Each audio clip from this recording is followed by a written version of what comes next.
Hello and welcome back to Week in Review with Doovid, who has not yet joined the um, meeting, but will be here, I'm sure, momentarily, as we were just chatting. So I guess he's just waiting for everything to get started. And in case things aren't fully ready on his end, I can start with my Week in Review. In the meantime, I've started pretty much just so if there's any issues, David, with joining, just let me know. Hi, Skyworks. Nice to see you. All right. So I've just started basically like Googling words like entanglement and stuff. I find it's pretty interesting what comes up. It's not always great, but a lot of the times just to see the new, obviously, obviously, there's the issue of the attention grabbing headline. You know, I'm not saying it's a necessarily like 100% endorsement of everything. It's just I'm about the meta, not to overly cheese it up or anything. And welcome to the show, David. Great to have you here. It's not 100% about the fact that people are using the word entanglement, but it's not just about. It's sort of a mix. It's partly the fact that the word's being used, and partly the sense in which it's being understood. So that's how I do the meta. It's a combo, I guess, of well, does the way that they're looking at things kind of suggest that the understanding is growing? It's never going to be perfect on the first try, but like, is it sort of set up so that it's not self-defeating at least? And tracking words like entanglement that don't really have much meaning until we really had experiments that could validate or start to validate it. That's, I think, super important. And I'll hand it over to David for the introduction, just about to give you the full screen there. Thanks for joining. Okay, great. You could wait a second to give me the full screen. Or that's fine. I'm loading. I had a busy day today. Today was flower day at the farmers market. Oh, And that's wonderful. it's the one day a year they gather together a significant amount of local farmers from even 3 states, and they sell flowers. And so I was gardening, and there's construction happening at my house and my parents' house, and so it was a busier day than usual. And I decided What to kind of come. construction? I'm having my bathroom redone. Oh, that's terrible. Well, I'm assuming there's more than one bathroom in the house, so it's not like a complete intrusion. Buckets outside type deal. Yeah, no, I think I have 3 bathrooms, so I even had one toilet on my main floor already replaced, and I'm having the bathroom, my master bedroom, completely remodeled. So I mean, it's been a long time, so it needs to be done. And but yeah, so it was just a lot of work. Apologize, I'm just getting these links up ready. So, and I was eating, and other random stuff came up, so that's why I was late. So I'm just popping Did these you have links up. a Did you have a good week? I mean, I'm not really a good or bad week kind of guy. It is what it is. I guess your voice just sounded a little bit. I don't want to say happy, but I'm always a little more satisfied when I'm super busy. So anyway, I'm glad at least you got a lot of chances to serve the Lord. Okay, Did you want me Don full screen Sky. you, or just still loading them up? Hi, Don. Thanks for joining. I'm going to try to say hi to people more in the chat. But I get super like understand these combos get really complicated and take up all my attention. Please don't be offended if I don't say hi. If you say hi, okay? It was completely unintentional. Yeah, so if you got given me the um you could share my screen and I'll put down the links. I didn't write a paper this week. I was just too busy, and I had a few topics that I thought about doing, but it didn't work out. So no no paper this week. Next week, I'm going to a conference this week on additive manufacture, which is also known as 3D printing.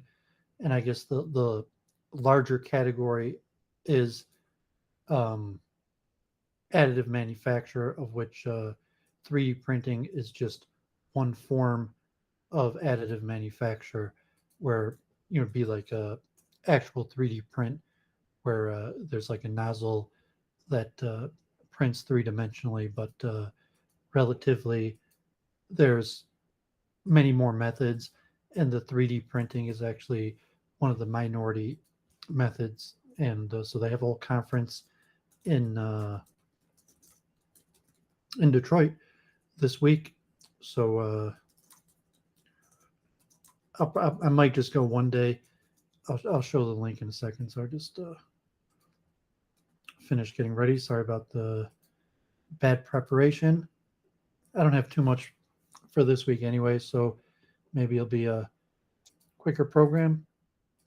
So tonight is a total lunar eclipse be visible from Metro Detroit.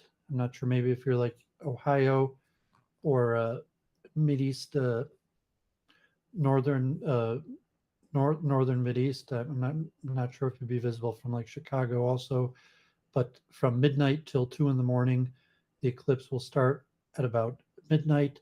Uh, the moon will almost disappear beside some residual um, light at about 1, and start coming back at about 2 in the morning. So as you can see, that's when the Earth is in between the sun. So you can see that the moon will move behind the Earth and will disappear, although you can still see where the moon is because there'll be some reflection. So I'm not sure if I'll be up for that. I doubt we'll stream that long, but check that out. I've been reading still a lot of literature. Here's an interesting book, um, Butterfield, The Origins of Modern Science. I don't know So if you care, Doovid, but part of your face is like cut off from the video because the one with yeah, there you go. yes, I'm just sharing. I got both computers up. So here's a. This book was written in 1959, so it's freeware, The Origins of Modern Science, and I've been reading a few books on this topic. The history of the Royal Society. So it talks about the decline of Aristotle and Ptolemy, William Harvey in blood circulation, Copernicus, Bacon and Descartes, theory of gravitation, Louis the 14th. So the Royal Society in London, France, and Italy, and then later in Russia, all pop up about the same time. I'm in the middle of another book of The Invention of Science, A New History of the Scientific Revolution, and another one before Voltaire, um,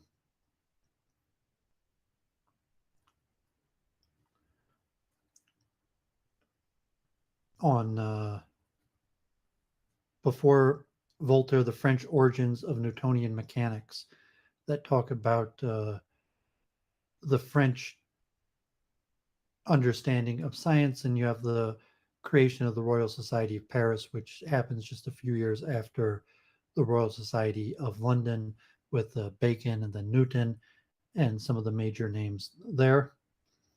So here is the event that I'm going to this week, Rapid and TCT by the Society of Mechanical Engineers. And it should have a whole big display of 3D printers. additive manufacturing. It looks like metal filament printers now you get down to about $90,000. That And what were we looking at just a few short years ago? Can you ballpark it? Because I seem to recall the last time we discussed this, we were $300,000. yeah, they were around 300. They were quite expensive, so they've come down and probably been some inflation in the meantime. Yeah, so I mean they're still pretty expensive, but and 3D printing makes still I think less than 1% of all of manufacture because global manufacture is like 10 trillion, but it's approaching 1% and it keeps on increasing. And so now you have a whole conference dedicated to it, and you would see there's over 400 companies will be there. So I'm not sure if actually the CEO, North American CEO of Siemens, is giving a keynote Tuesday morning. COVID-19 is flaring back up, so I probably won't go to the conference part, but I'll do a stream if I can from the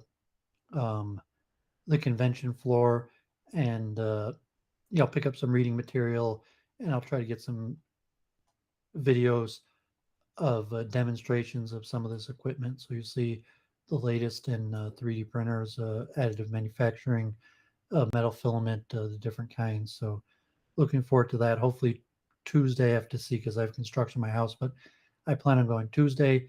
And then actually they have a steel conference on on Wednesday. So I'll probably go to that. Also, here is some random videos on 3D printing. So I've been preparing, watching a lot of stuff on additive manufacture. So here's a full course of like 30 lectures on additive manufacturing from engineering page. Here is the official pre-show hype from the Society of Manufacturer Engineers. 25-minute video talking about what type of stuff is going to be there. Random Kevin Michael Grace did a show called Against Monism, and it wasn't that interesting. Didn't have to do with what me and It was a Jennifer. bait title. He just meant monism in like like Luke Ford, the magic key, like one answer that explains everything, and which might be a proper use of the word monism, like a monistic single explanation, which is as opposed to dualism, monistic, a single origin to both the physical and the spiritual. But yeah, so I thought maybe he was going to be, because like Catholics are also anti-monistic, but Like some sort of Trinitarian thing?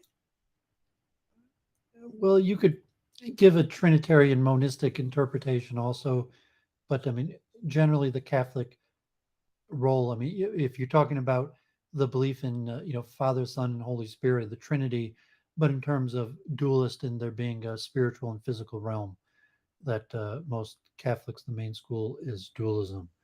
But saying he was talking about political monism. Um, Here's that Veritasium channel talking about the latest measurements of one of the black holes in the center of the Milky Way and the technology that is used to gather as much information as possible. That was a pretty good one. Caltech, just a video about what entanglement can tell us. Nothing special, but Caltech, that's where Feynman was, top physics school. So figure to share that. I appeared on Jai Devi. She had that Indian Jew on again, and then I popped on. She had this Swami, and I was talking about Hinduism, the Vedas as a universal religion versus Indian culture, and it was mostly Hindi, and even they had people translating into English to answer my questions. So this guy messaged me, and he was trying to claim an answer with the Nasadya Sukta, which I guess is the 129th hymn of the Rig Veda that talks about existence and non-existence. Um, What one was of the was more it in relation to dualism? we didn't even talk about dualism. I was just talking about Hinduism as a universal religion, or like a strategy in the role of, so to say, Western converts, the language barrier and things like that. I'm just curious. I didn't understand how Nisad Yashukta came into it.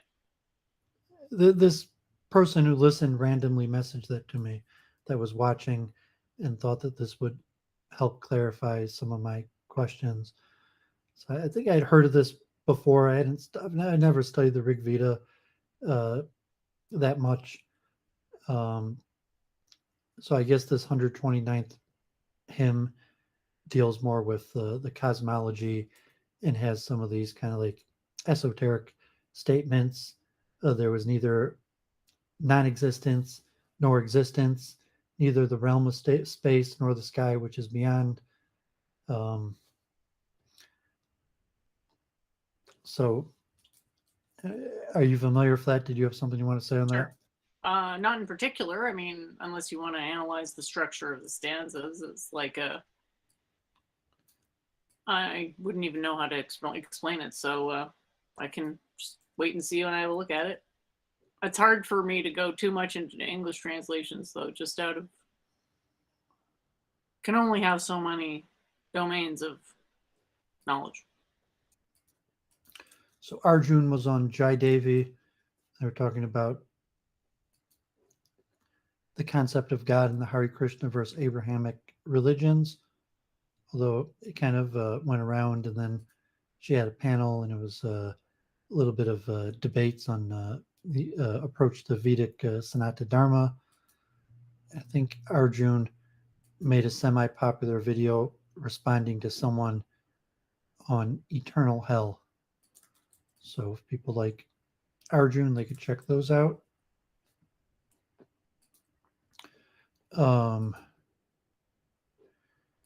Here was random lecture, Frontiers of Neuroscience.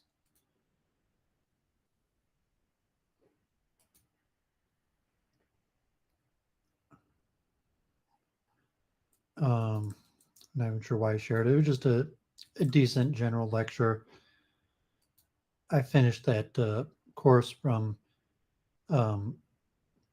Koch when he was a professor at Caltech. And here's another lecture on consciousness as non-deterministic computation. So we've been talking about Bayesian analysis, and just looking at models of consciousness as a form of computation, non-deterministic computation. Western Institute for Advanced Study, only 9 subs. So I watched a few videos, one of only 9 subs on that. So yeah, I said I was pretty busy this week, so I didn't have that much to share. So I thought I'd do a quick chant. The band is the Kinks. The Kinks formed in 1963 with Ray and Dave Davies, and is one of the original rock and roll bands. Not super popular, but they were around from the beginning and had some popular songs. Probably most notably is You Really Got Me, which was re-recorded by Van Halen in their debut 1978 album with Running with the Devil and Eruption. And the Van Halen song is probably more popular than the Kinks one. Are you familiar with the Kinks? They're the ones who did "You Really Got Me," because I know that song, but the Kinks just doesn't sound familiar at all. The Van Halen version is much more popular. So like, girl, you really got me now. You got me so I don't know what I'm doing. Oh yeah, you really got me. And it's one of the original like power chord songs. It's in the early 60s. one of the first bands to have like the power chord, although it's more likely that you heard the Van Halen version from 1978, 15 years later. And, has it's one of the early rock songs. But yes, more likely you've heard the Van Halen version. And it's on the radio, often played together with Eruption. So the most popular song of the Kinks that makes it into the top 500 songs ever on the Rolling Stones list is Lola, um, which is 1970. And God forbid it's about a cross dresser. So, like, Girl, You Really Got Me is kind of like a Beatles style love song, uh, comparable to Beatles type, love song, like I Saw Her Standing there. That's kind of family friendly love song. And so this song turns out to be their most popular song, Lola. Um, and it's kind of a story that, God forbid, is about a crossdresser. And, so it's in London in the 1970s. So in the 1960s, there probably, wasn't that many cross dressers. It was early. I mean, they're probably, phenomenon from the beginning of time. God forbid, like J. Edgar Hoover or something even before then. So, pardon me, to clear my throat. So it's a pretty cute song. Have you ever heard this? Lola, Lola, Lola. I'm not sure. It's not ringing any bells at the moment, though. Yeah, so it's listed on Wikipedia as one of the is like in the 400th from the top 500 most popular songs ever. And so I'll sing the first verse, and it's a pretty good song. All the lyrics are God forbid, 1970 proto degeneracy with like cross dressing and homosexuality. So it might even be one of the first songs that it would be that form of degeneracy and making it to popular music. There's probably earlier. I have to do more research. I met her in a club down in Old Soho where you drink champagne and it tastes just like cherry cola. Cola cola. She walked up to me and she asked me to dance. I asked her name in a dark brown voice. She said Lola. Lola, Lola, la la la la Lola. Well, I'm not the world's most physical guy, but when she squeezed me tight, she nearly broke my spine. Oh, my Lola, la la la la la Lola. Well, I'm not dumb, but I can't understand why she walked like a woman but talked like a man. Oh, my Lola, la la la la la Lola. And it goes on, and I guess in the theme of it, like he likes Lola, even though she's a cross dresser, and even though he's a man, and even like God forbid he loses his virginity to Lola in the song. So it's kind of weird. Uh, one that it's the Kinks' most popular song. If you I heard please it, don't say anything that's gonna get the channel in trouble. Like I really don't know where the line is on this stuff, but like yeah. yeah. So I just thought I'd chant that. It's We're not like promoting any like bad whatever towards anybody here. So yeah. yes. I mean, I guess Lou Reed, Take a Walk on the Wild Side. Um, I guess you have like religious reasons for being sort of against this stuff. But I don't know well, what the I'd say YouTube any. terms of service are, and it's not like I want to impede your freedom of speech and stuff, but there's obviously issues, you know. No, I mean, God forbid hate speech, and I'm not saying hate speech at all. I'm not hating on anybody and saying if you talk like the decline of general moral values or promiscuity, or if you want, if you put in a pejorative, it's making a judgment. God forbid, I'm not like hate speech, but to make a judgment on. I guess the way I understand is cross-dressing's always kind of been a thing. Yeah, Lou Reed, Take a Um, Walk on the Wild Side is actually 1972, 2 years after Lola. So it's um, I actually I had one, an early MP3 player. So right when the MP3 player came out, I had bought one, and then like I lost the connection cord. So I used to have a whole bunch of songs on my computer, and I would put them on my MP3 player, and then I lost the connection cord, and I had like a decline in finances, and so I ended up with like 20 songs on my um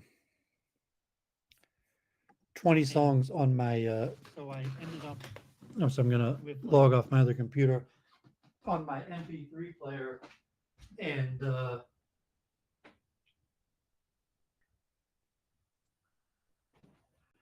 one of them was Lola. I'm not exactly sure why I'd put Lola, and I thought like when I put the song, I didn't even think so much what the lyrics were. That I didn't think about what the lyrics. I just kind of like it's a cute tune, and but yes, I used to have Lola on like a playlist, and so I listened to it maybe even definitely tens of times. I also had that like Elton John's Tiny Dancer. Pardon me. Just mute.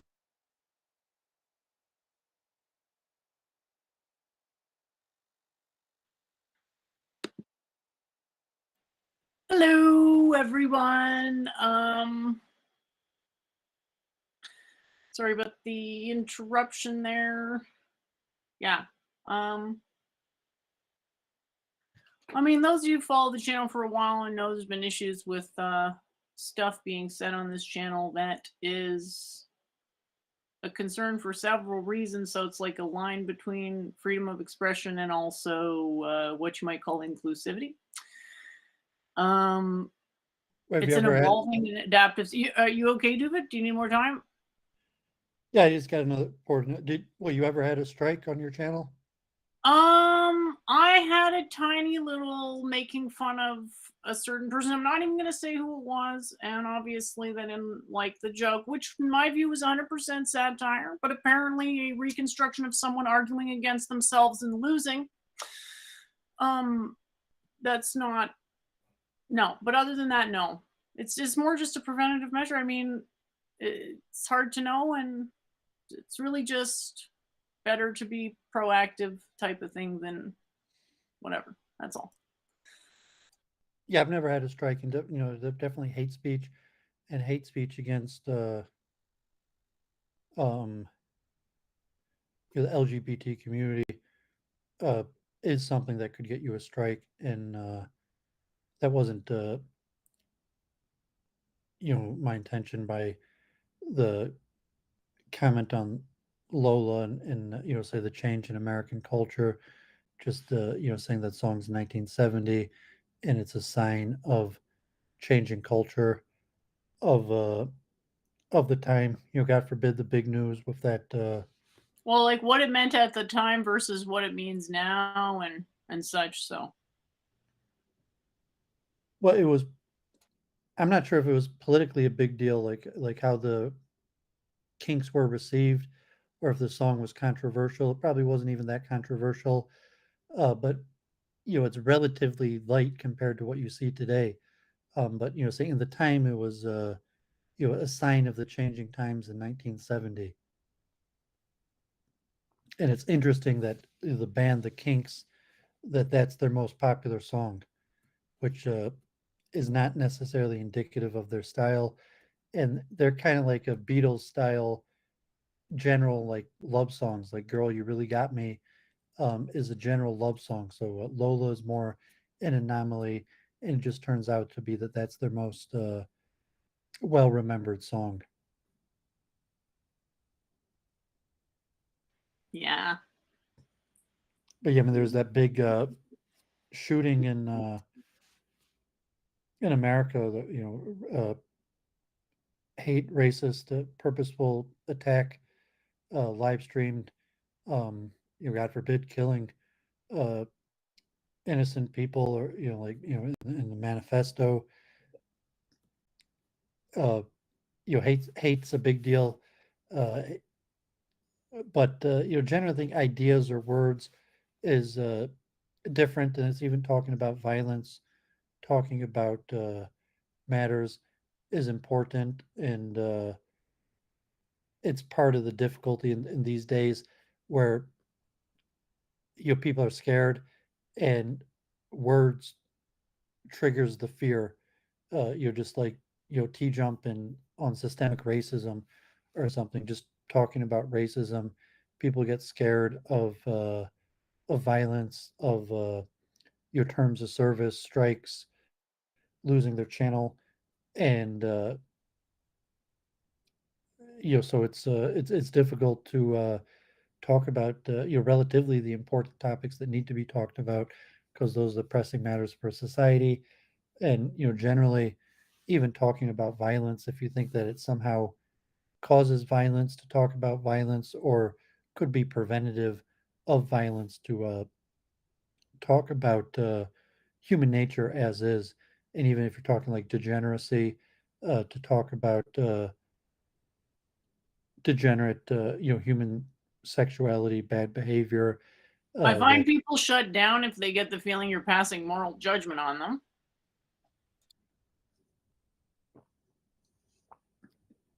well, if you mean the conversation versus the fear of just the words escalating to violence or retribution, like getting a strike, or you losing your channel, causing people to turn against you, versus like just conversationally without and it's probably related, that a person shuts down is the same, as like a flight or fight reaction, where it could also be the person reacts with violence, and it's basically the same cognitive dissonance process of shutting down or responding with violence.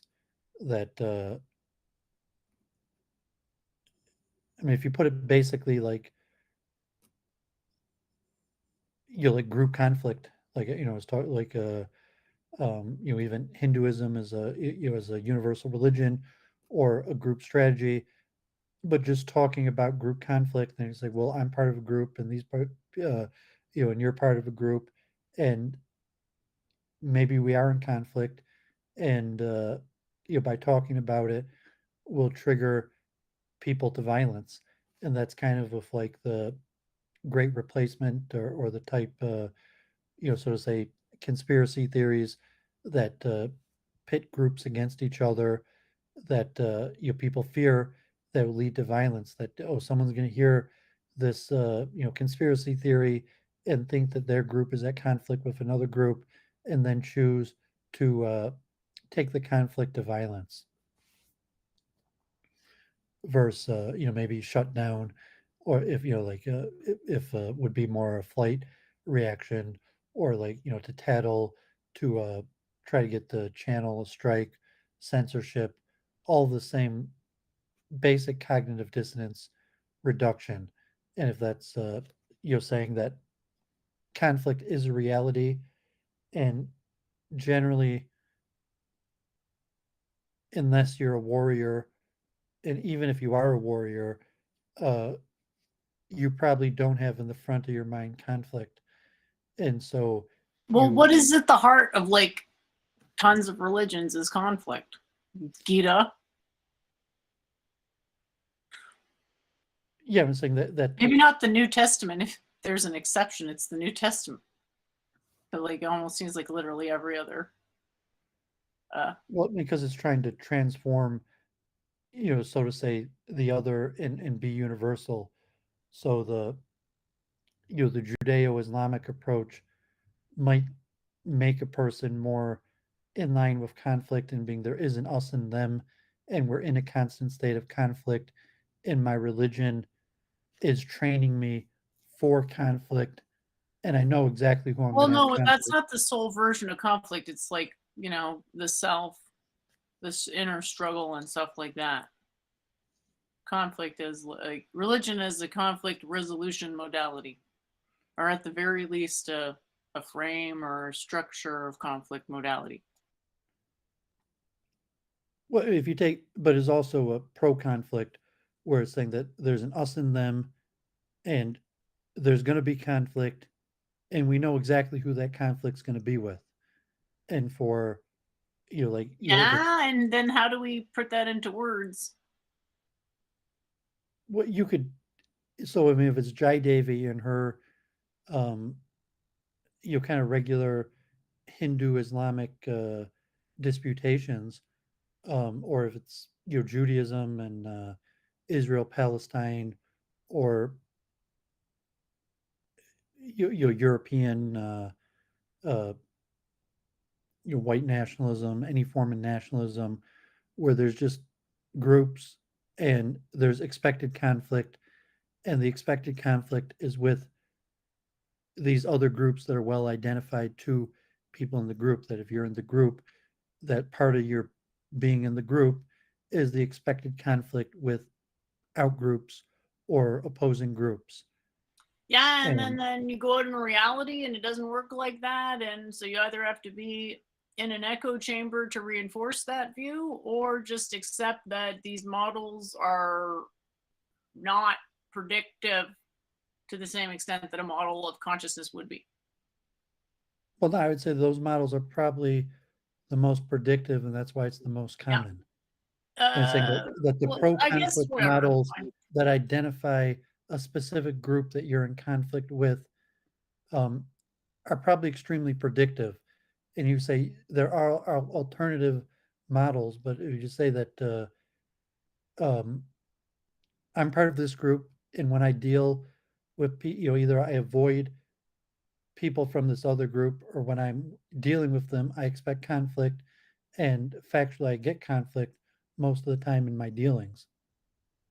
And I would even estimate, a quarter, 50% of the world, maybe even more, generally function like that, where there's a known alternative party that we're in conflict with, and people have regular expected conflict, and that's part of their regular dealings.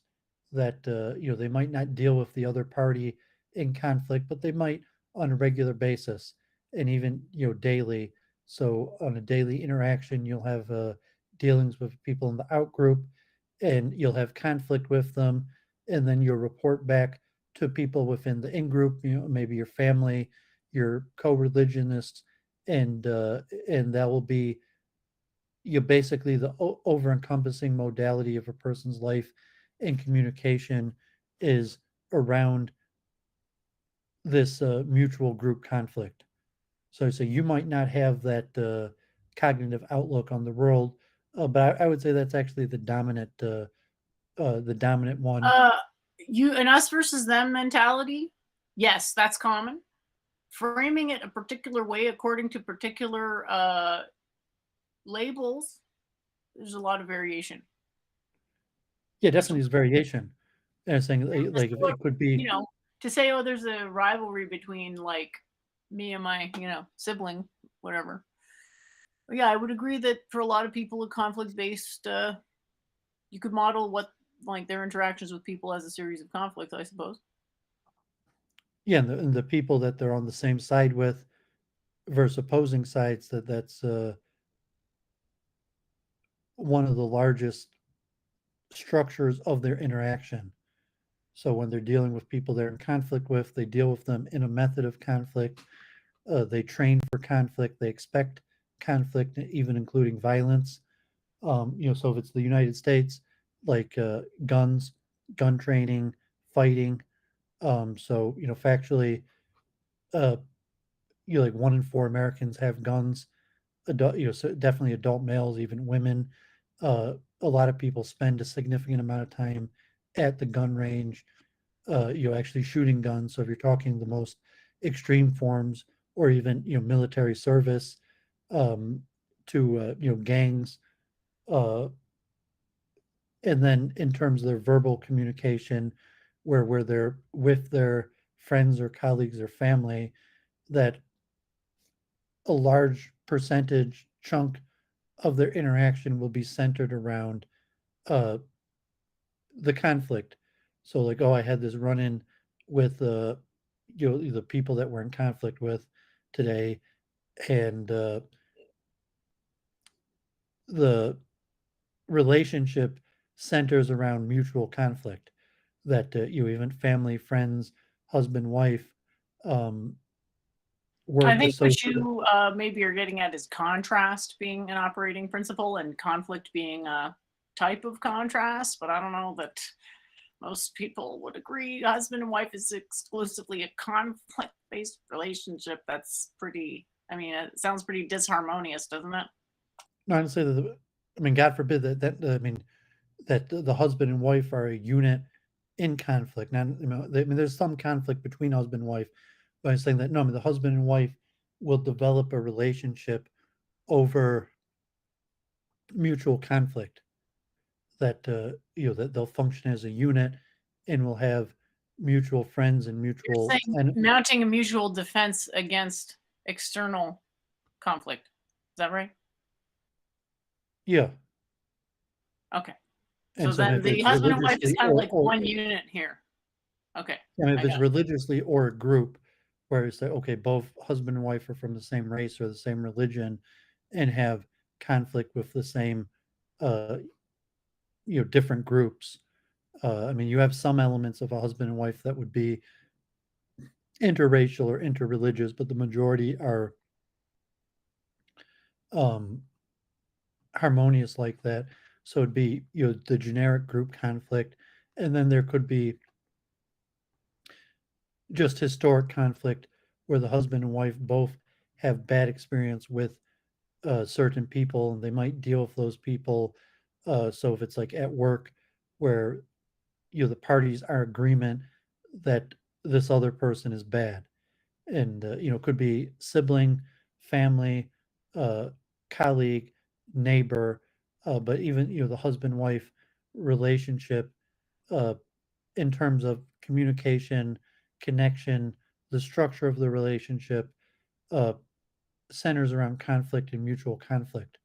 So it's like, okay, you get home, and one of the things you talk about is your mutual conflict. Like, oh, I ran into my enemy today, and this was the dealing, and the expectation is that your spouse is going to take your side in the conflict. And so it's saying that the conflict is the norm, and um, people function in units largely based on conflict. That the unit is a unit because the expectation that they will take each other's side in conflict. So you could have theoretical, monotheistic universalism, where say I'm not in conflict with anybody, and some approach, but say like general That's conflict not what with. I was saying, by the way. Just that was not what I was saying. In case anyone thought that was what I was saying.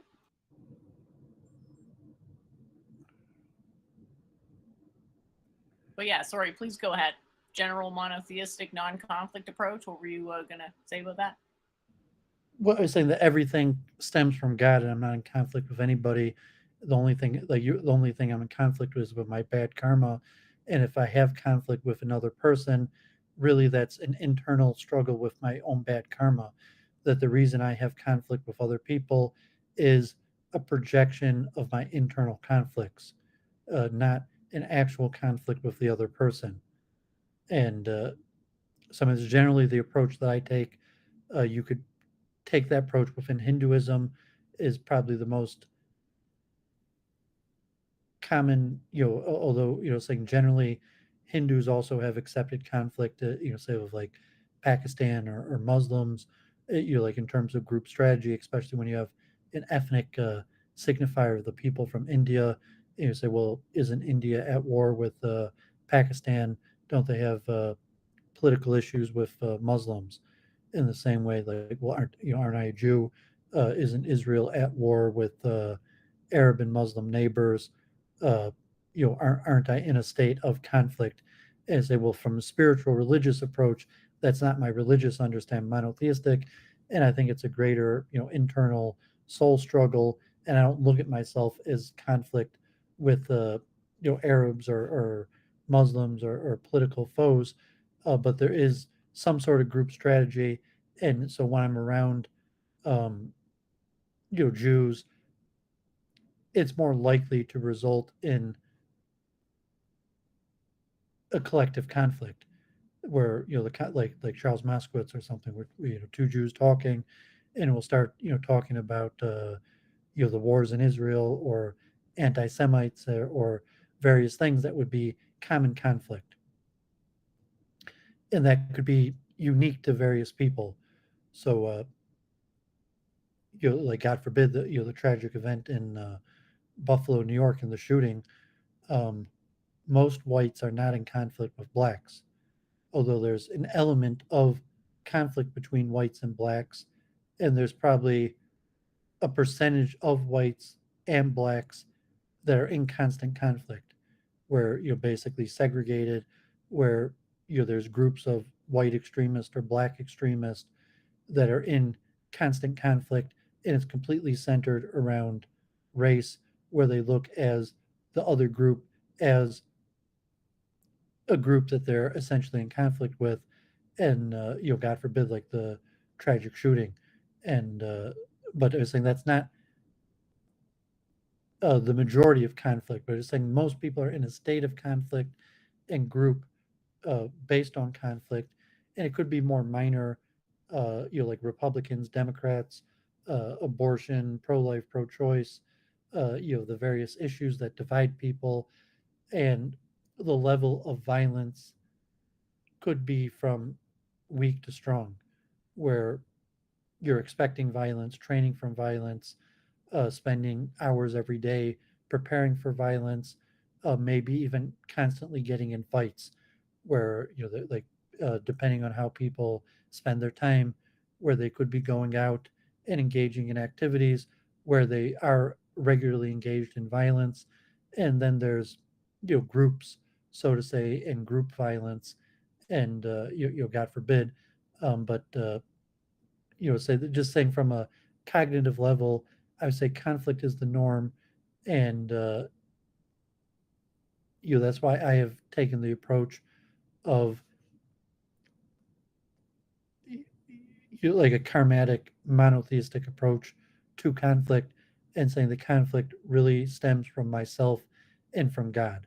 That I'm not in conflict with anybody. My conflict with other people is a direct result of my own bad karma. Great. I'm glad you've been able to put all those thoughts together. I guess as a non dualist, I would see most of my interactions as co rising, but there's different levels on which either self or whatever other type control is exerted, which may differ from person to person, but fundamentally it's interactional. I mean, So you have a series you of can kind of see people drifting towards either fallacy. Like Claire comes to mind as an example. Like nothing is ever her fault.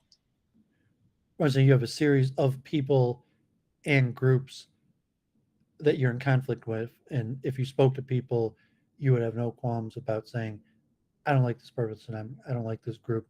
I'm in conflict with them."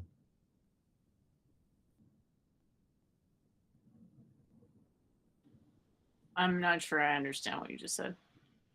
Or saying if you're a high conflict person, where you're saying that like you have no, you're openly in conflict with like, oh, I'm in conflict with this and this and this person, and this and this and this group, and like as my friend, I expect you to take my side in the conflict.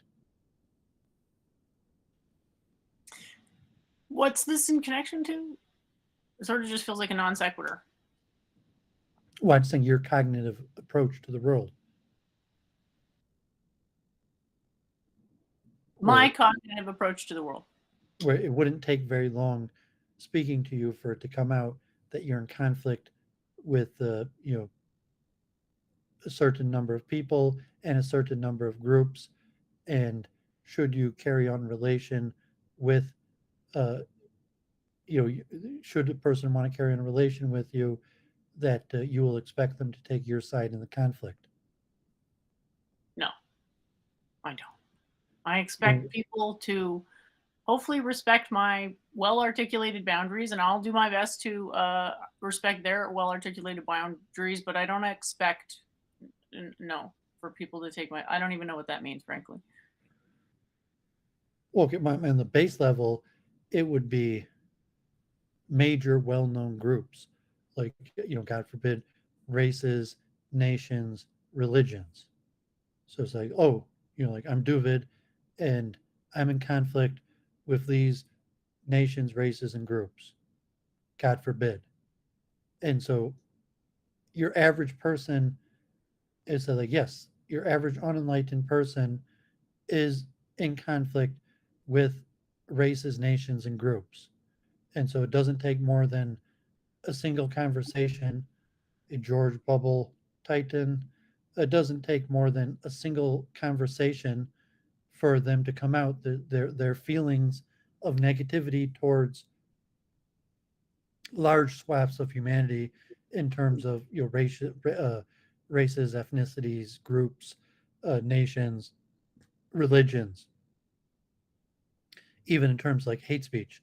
Why your average person can't make it on YouTube because they can't communicate without hate speech, because they factually hate large number of groups, that they can't even have a conversation on YouTube without for more than a small period of time without expressing their hatred of groups in a way that would put your channel at risk on YouTube. And it's saying that's so common that it's expected, like that 1 out of 2, 1 out of 4 people have such a level of conflict that they're not going to be safe for YouTube. Right. I guess I take your point, and I look at it as most conflict is internal, and it is possible to resolve internal conflict. If you're giving a religious answer to, there's the state of human condition. Honestly, I don't really want to. I'd rather talk about physics, but nobody seems to want to talk about physics. So it's like, oh, I guess we got to go into ancillary topics, which would be consciousness. Yeah, and then he was saying, just even to analyze hate, and saying, okay, I'm not a hateful person, I can analyze hate. Yeah, and then I just get paranoid that it's going to put the channel hours, because it's like, I don't know where the line is. Just rather stick to topics I'm reasonably confident aren't a concern. Yeah, Like so consciousness and stuff, just, I mean, honestly, I guess, like, yeah.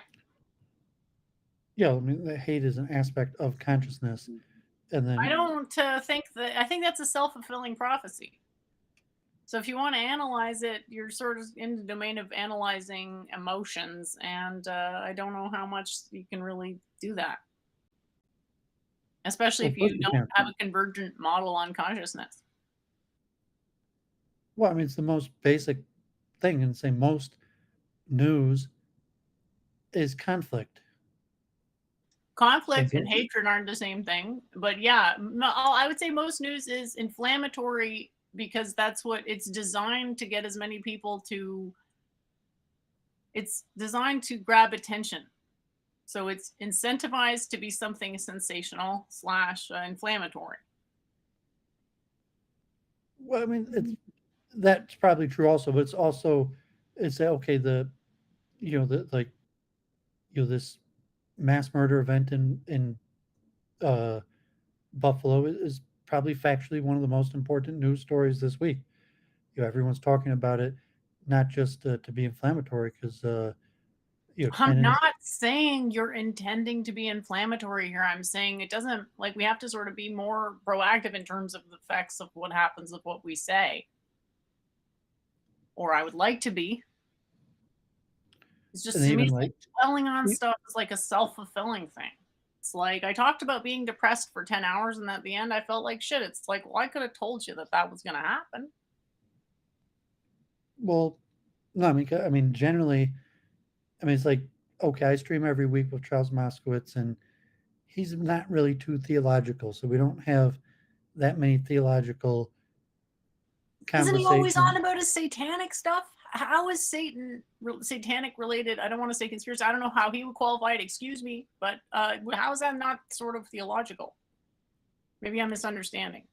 Well, because his theology is um, warning about bad actors.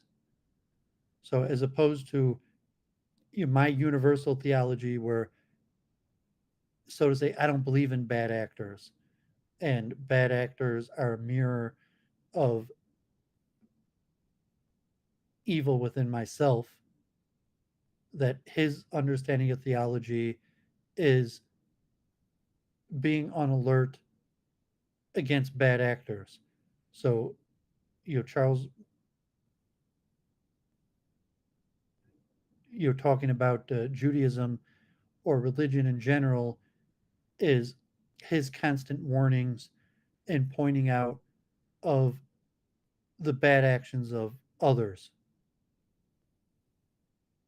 which, you know, certainly puts his channel at risk and makes him a high conflict person. And you could say it's a theological approach from, like, my understanding of, it's an unenlightened theological approach. It's still, you know, so he's in a believer type position, and but it's more focused not on himself or us in self improvement, but on um, attacking others, which is actually pretty mainstream. I would say, I you know, wouldn't go most of, that far. I would say he's more just taking a moral stance. yeah, he's taking moral stance against others. And the main thing he likes to do week after week is point out um, the badness in others. And I What guess led you from to his, contemplate the conflict thing this week in particular? the what? Was it the shooting that led you to contemplate the conflict narrative more so this week, or Well, yeah, that's what I was thinking about. I mean, that happened on Saturday after talking with Charles Moskowitz. But I mean, we're always talking about Israel and Jewish news, and so, you know, I would say my focus is usually more on us as the Jews and what we could be doing better, and his focus is usually more on, so to say, what's wrong with the opponents of the Jews and why they're wrong. And in my interpretation, he has the more unenlightened attitude, and even to, you know, as opposed to straight talking about texts or verses or the religion itself, which focuses more on self improvement. And so it's a lesser, um, it's still a spiritual religious approach, but it's a lesser version where the main focus is the bad action of others. But I would say my experience is the majority of religious group experience is actually that level of focus on the bad uh, action of others. okay. Virtue signaling is energetically cheaper than virtue itself. And so the expected value would be that the statistical majority would be going on the cheapest path energetically. But you have this, variation, right? So there's going to be not everyone on that exact same cheapest path. Takes a lot to build virtue. Yeah, I mean, so generally, like week after week, it's um, you know, we're talking the news and, you know, the state of Jewish conflict, you know, Are anti-Semitism, you are you the like, war. don't tell me you're disappointed he hasn't had spiritual growth or something. Um, well, I'm disappointed. Um, you know, I look at, you know, that's his own relationship with God. But I mean, from my level, it's semi disappointing because it it doesn't seem to help me or make me a better person to focus on the problems of others. And this is coming out via the Chuck show somehow. Well, yeah, I mean, basically every week's the same thing. Okay, And you're not sure about the value proposition anymore. Well, there's some value proposition to just cover the news, and he's a political person, and relatively, he's more informed than most people. So, saying if you're going to be like, uh, women and children or something who, saying like, no, I'm a man, I have to confront the news, and so I do that with Charles. But so I think there's a value proposition, at least at a certain level, an hour a week to talk about the news of the day. Um, but it's not, and it's, I mean, it's some minor level of spirituality, but so I'm not saying there's no value proposition, I but do it's think you've actually had a positive influence on him spiritually, just by the way he looks at you. No homo. Sorry about that. Didn't mean to sound so. Oh dear. it's a limited the value proposition is limited to what it could be, and even to give analysis is like constant You're moralizing. saying to go and do a news show with someone else, like not Brundlefly, but somebody else who might take it in Well, a different direction. well, no, I mean, saying I don't think I'm going to find someone better than Charles. So it'd basically be not do news at all, or do it with Charles. Like I don't think I have a better option. And even like Well, Brundle, I'm there's not always sure by what. yourself. Yeah, I wouldn't do that. I wouldn't cover the news by myself. Yeah, it's tough then. And like I don't that's not I wouldn't be a news reporter. And then even if I was going to analyze it from a spiritual level, and to even talk about the consciousness of violence, or the consciousness of hatred, the science of hatred, the science of violence is more interesting to me. And it's I think it's beyond the even you, it's beyond the ability of most people to have a I don't call it like an objective, disconnected view to talk about the I science could, but of then I violence. hesitate because I don't want to encourage it by asserting it more than absolutely necessary, because some stuff just is sort of snowballs it to focus on it too much. And something like hatred, I mean, can we establish that it means the same thing for all the people using it? I mean, what does it mean? Even like racism, it's hard to even what is hatred. Uh, Even an esoteric look at violence, or even something like murder. Um, God forbid. Uh, but no, I mean, generally, I mean, within military circles, it's talked about some, if philosophical, and if you have a civilian-led military, it's important, or saying the priestly class in charge of the warrior class, that the priestly class doesn't conduct violence; they talk about violence, and then the warrior class takes their command and commits the violence. But the priestly class has to examine the karma of the violence, and be in control of the warrior class, and that's through understanding the science of violence and the state of karma and conflict. That's just not the way I understand it, I'm afraid. Well, what's the connection between the priestly class and the warrior class? Astra is the domain of the priestly class, but Astra is not violence. It's a weapon, but it's not physical weapon. Yeah, I mean, but the Psychic weapon. priestly class understands the conflict. They don't engage in the conflict, but they They analyze. understand. There's a conflict. That's the thing, is you're talking about conflict is such a generic term, like spiritual, inward focused, outward focused, material, blah blah. There's all different kinds of things that you could describe as being in conflict. Yeah, but say you're talking about groups, and if you're a priestly from the priestly class, And the thing is, you I'm not. have I'm you have basically saying that this you is have not your something that followers, this your is. people I'm that saying take this your advice. transcends. I'm saying this basically transcends groups. I'm saying that it's an ordering principle. I'm not saying. But they don't, saying that I the am priest saying is that it part of does a though. group. you're not a universal priest to all of humanity. You're a priest to the specific people group that follows you, Oh, I'm and the sorry, group that that wasn't what I was follows saying you either. is in a group is likely in conflict with another group who doesn't follow you. So there's a connection between the Gotcha. priestly That's not class what and I the was saying though. warrior, that the priestly class leads the warrior class.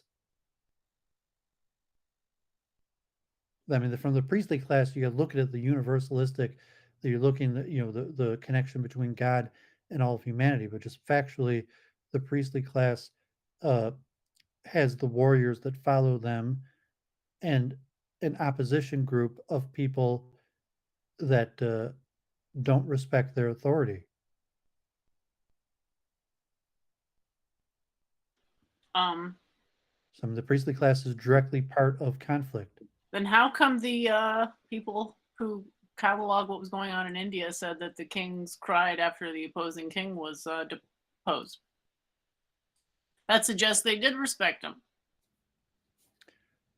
I Well, mean, it might have had some do you respect for cry the when someone you position. absolutely can't stand dies?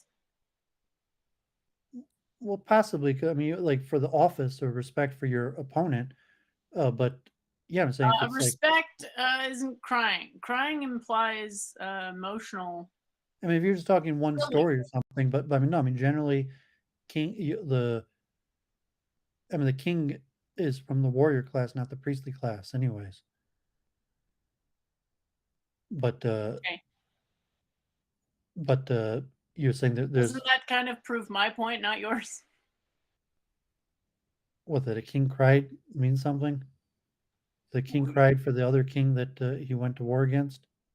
Yeah, you're saying that there was this huge, like, whatever, bad, like, animus between the groups. Well, if there was, then why would the king be crying at the end of it? When he's crying over the other slain king. I mean, I mean, it's saying he's not celebrating that completely normal. the other king has been killed and He's vanquished, completely devastated that and it now had he to and lead now to a conflict. he's Yeah. I mean, crying what over. is stop, pause. What is the Gita? Is it not Arjun crying for the majority of that thing that he doesn't want to go to war? What I say, you cry over the dead body of your vanquished opponent. It says you didn't, it says you respected him, probably loved him, is my But point. I mean, if you're saying he's still crying over the dead body of the opponent he just killed.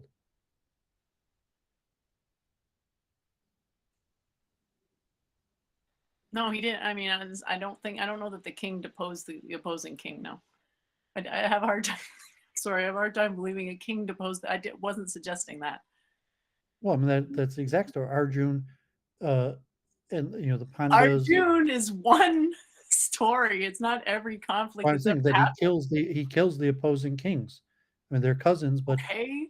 but at the end of the day, the Battle of Kurukshetra and uh uh Kamsa and uh the opposing kingdom dies on the battlefield.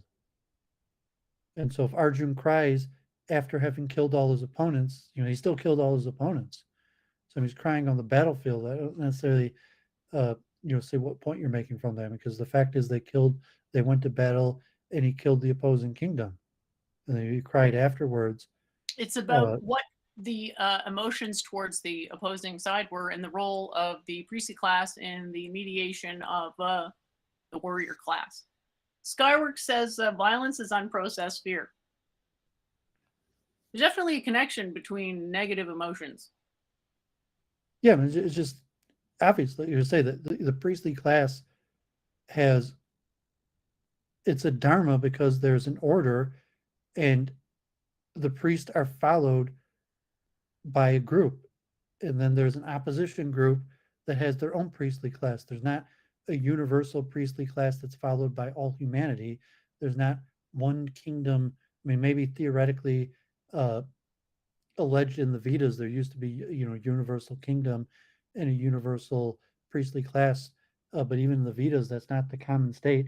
Most of the time, there's a state of conflict, and there's kingdoms and armies up against each other, and they both have a priestly class.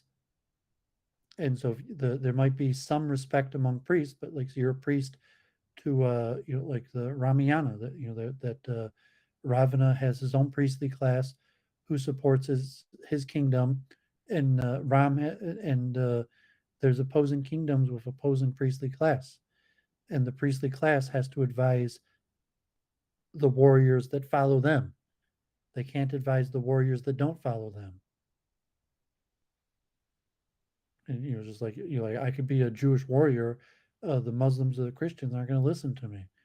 Like I'm advising the Jews, and same the Hindus or the Muslims, or whatever, the Russians or the Ukrainians. There's groups, there's conflict, and the priestly class uh, advises their group, not the other group.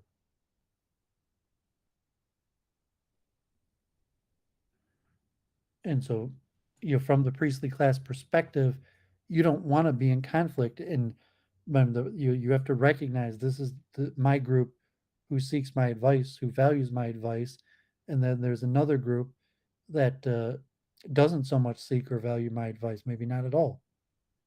And you, as a person of God, you be universalistic and want a unified humanity, unified priestly class, but that's not the current state. And then you're saying, okay, well, you have a warrior class, and the goal of the warrior class is to fight, and they're going to fight the opposition group. So if you could unify humanity so that there is no opposition, um, but karma's karma, and if you have to tell the priestly class to fight, then there's going to be your mirror on the other side, and like if you're the king leading the army, there's going to be the mirror opposition on the other side. They call it the respect for the office. So like, okay, I don't like God forbid, like the president. I respect the office of the president, but the current person who fills the office of the president, not so much. In event, I respect the office of kingship, even though I'm going to go to battle with the king of the opposition group. I don't like him, but I still have respect for the office of kingship. So, like if it's the Bhagavad Gita, Arjun, or, that after the battle's over and the army's, dead bodies are on the battlefield, you could lament and cry for all of the carnage that wasn't necessary. But that's, say it's respect for the office that those people held and fell short of.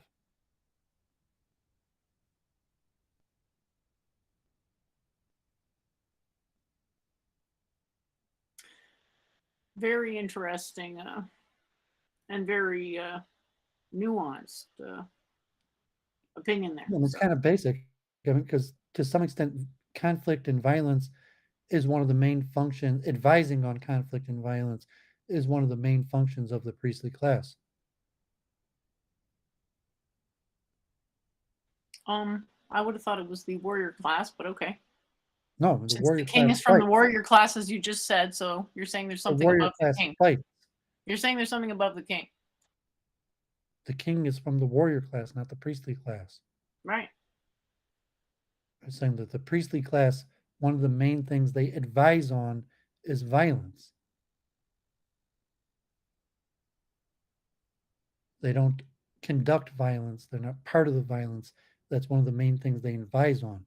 That's one of the most important matters, that in the set of Dharma, the priestly class is on top because the warrior class respects the priestly class. That's how Dharma is set. And the priestly class could be held in esteem by the majority of humanity or the group, because the warrior class has esteem for the priestly class and takes their advice on violence from the priestly class. And if the warrior class doesn't take their advice from violence from the priestly class, then you have, God forbid, like anarchy.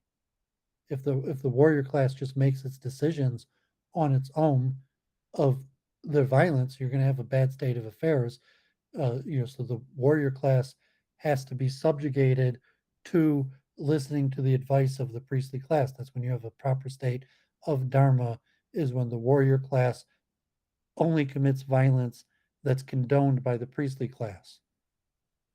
And if the priestly class is just, then there will only be just violence.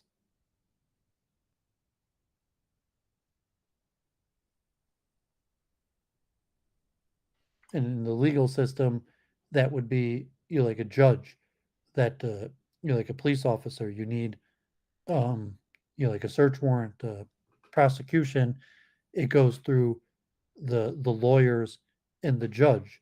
The police officers and the armies have guns, but they're subject to the law, and the law is administered by civilians who are not army, don't carry guns, lawyers and judges.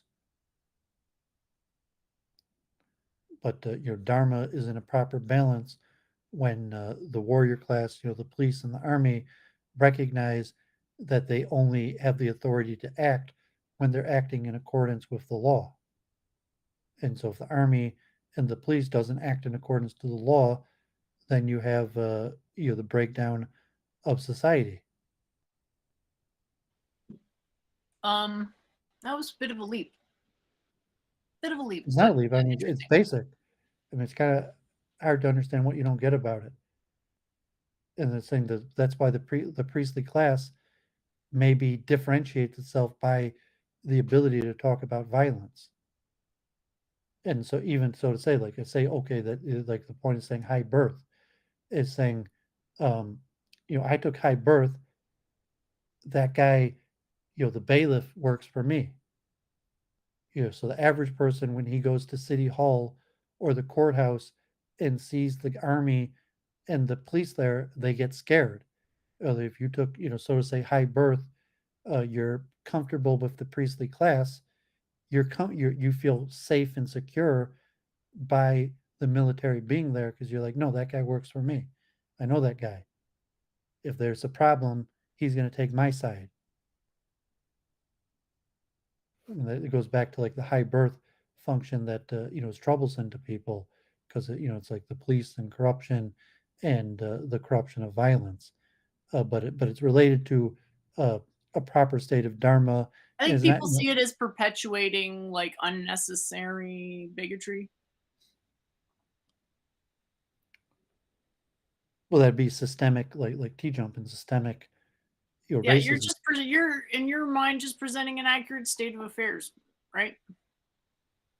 No, I'm telling. There's two things. There's the hypothetical proper state of dharma, that is just leadership, and the proper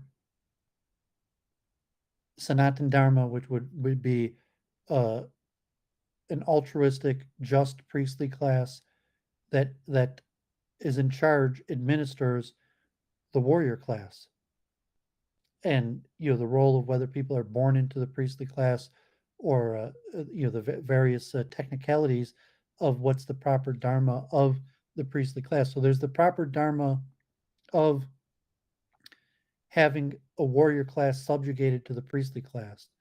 And then there's the proper dharma of having so I mean, the worst case of dharma is where you don't have the warrior class subjugated to the priestly class.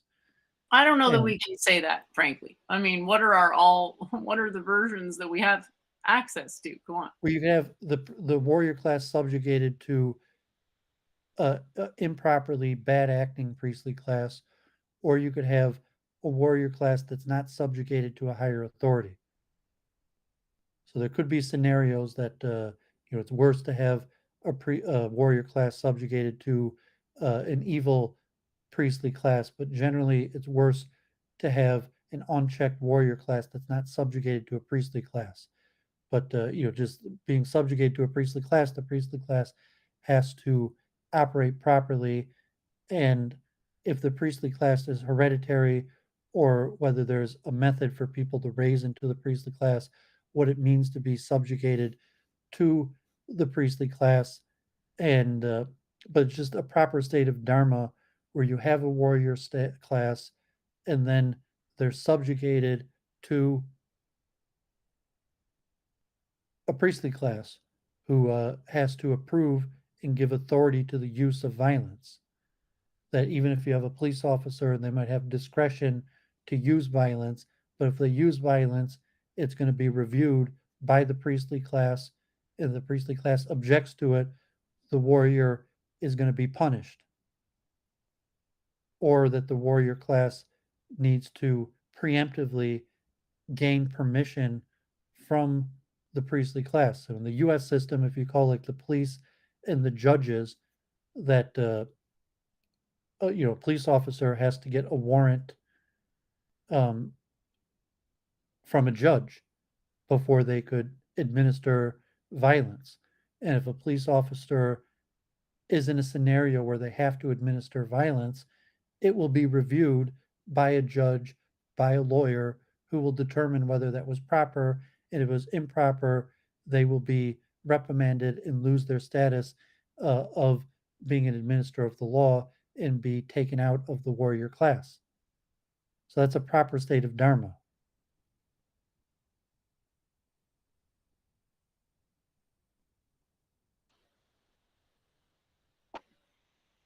Alrighty. I don't know that I see it that way. I prefer maximum autonomy and creativity and I guess expression. I don't know. So it means you don't see the role of the warrior class and the priestly class? I do see that as something that is self-organizing. What it means is a matter of interpretation. What it has to be, But I'm saying you're not actually from the priestly class. And that's a signifier of not being from the priestly class is the inability to talk about violence and in the administration of violence. And I've mentioned many times, like, okay, I'm not scared of the law because I'm an administrator of the law, and that's the responsibility of being in the priestly class. So it's not just like hypothesizing on ideas in science. There's a responsibility of the priestly class, and that's to administer the warrior class. And I'm saying that's not the only thing the priestly class does, but it's an administrative requirement of being in the priestly class is to administer the warrior class. All right, and we'll just say that what that means may be a subject of some debate and not necessarily convergence between schools, but hey, are you going to thread this in any way into your multiple truth hypothesis? Multiple true hypothesis method. I mean, so it would come from that saying that if you're in the Yeah, priestly but class, one of the last times we talked, you said there were pillars, which suggests that there's some central focus to the methodology, at least. yeah, I mean, the saying that what multiple truth hypothesis is extremely valuable to people in the priestly class, and because you have to talk about difficult issues like violence, and most people are scared to talk about violence because they're scared of violence, or because they don't, it's a point that they of demonstration that they don't really understand what they're talking about, or they don't actually have power. So saying that Well, so the I mean, multiple truth hypothesis is quite necessary for being part of the priestly class in dealing with things like the warrior class and violence, God forbid. okay.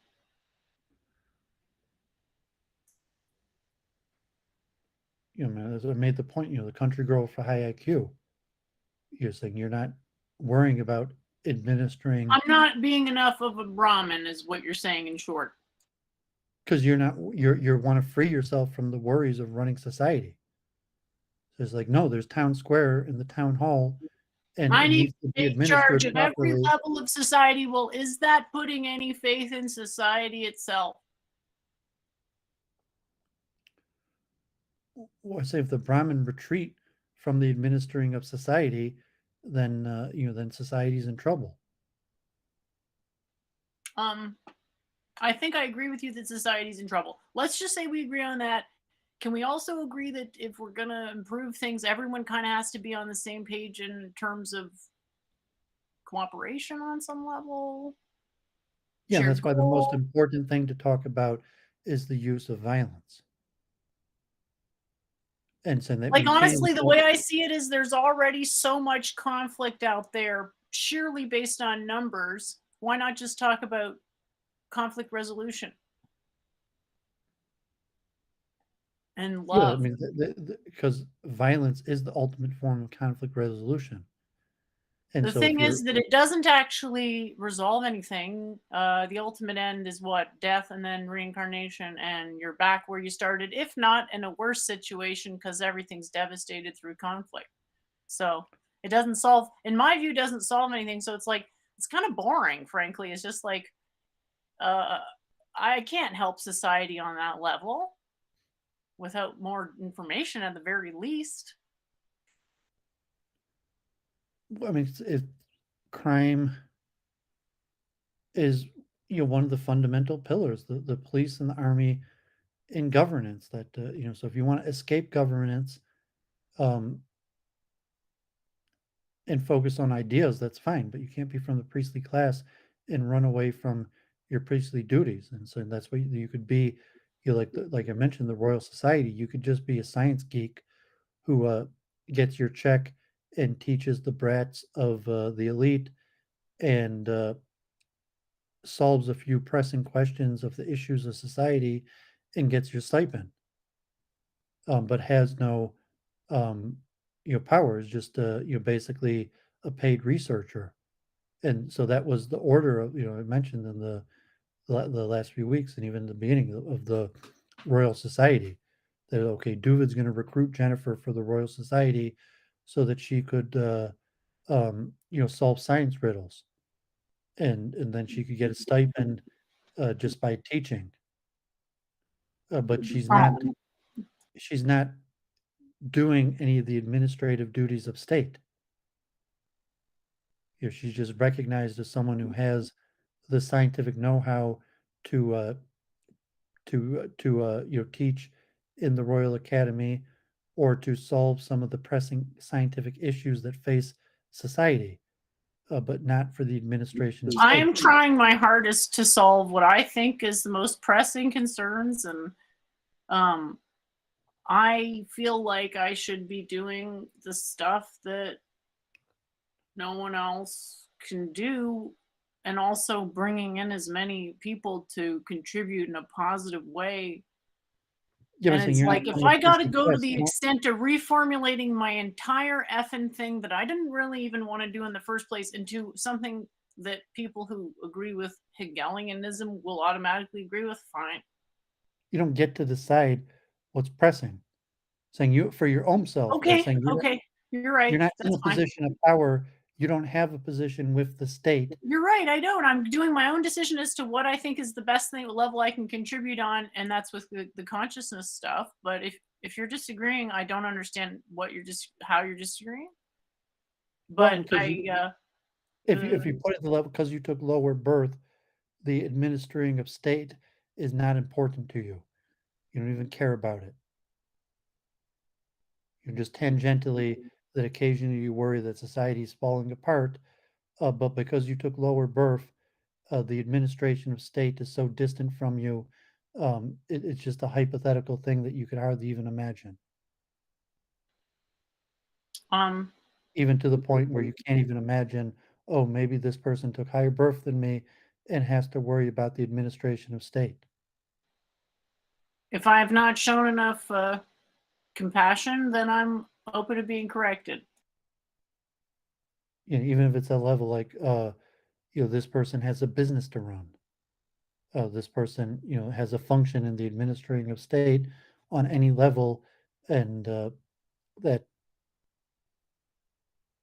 to some extent is a function of birth. And that's, the glory of taking low birth is the glory of low responsibility, that you have no administering of state functions required of you.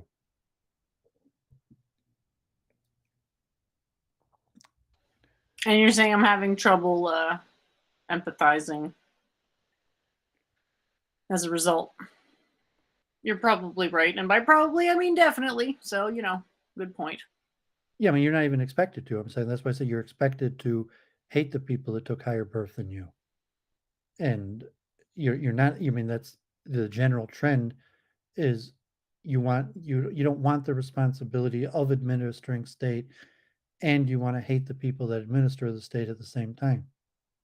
Is So it you okay if could, I want to love everyone and take well, care you of want to have your general karma. You want to love everybody, but that's why the high low birth is the most triggering thing to people because it's in reference to the administration of state. I don't know how much I've gotten triggered by that because I'm all about the freedom of expression stuff. It's my concern is that And even is saying there the from your own rigidity of that professional view. experience, that your expertise in science was basically used to solving crimes for that you got. I mean, that you somewhat entered the priestly class and you advised the warrior class. That That was not really my function, but I really it was your appreciate function. you saying that. It was your function. So you went to university, you were trained, in the sciences, and then you got your first post as an administrator of the warrior class. That wasn't my first post, but all right.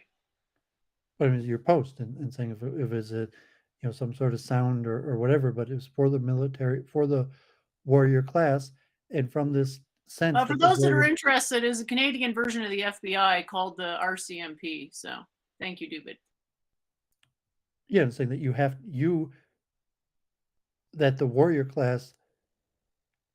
I mean, saying you weren't a judge, you didn't write like arrest warrants or anything like that, but you were part of a team that researched that would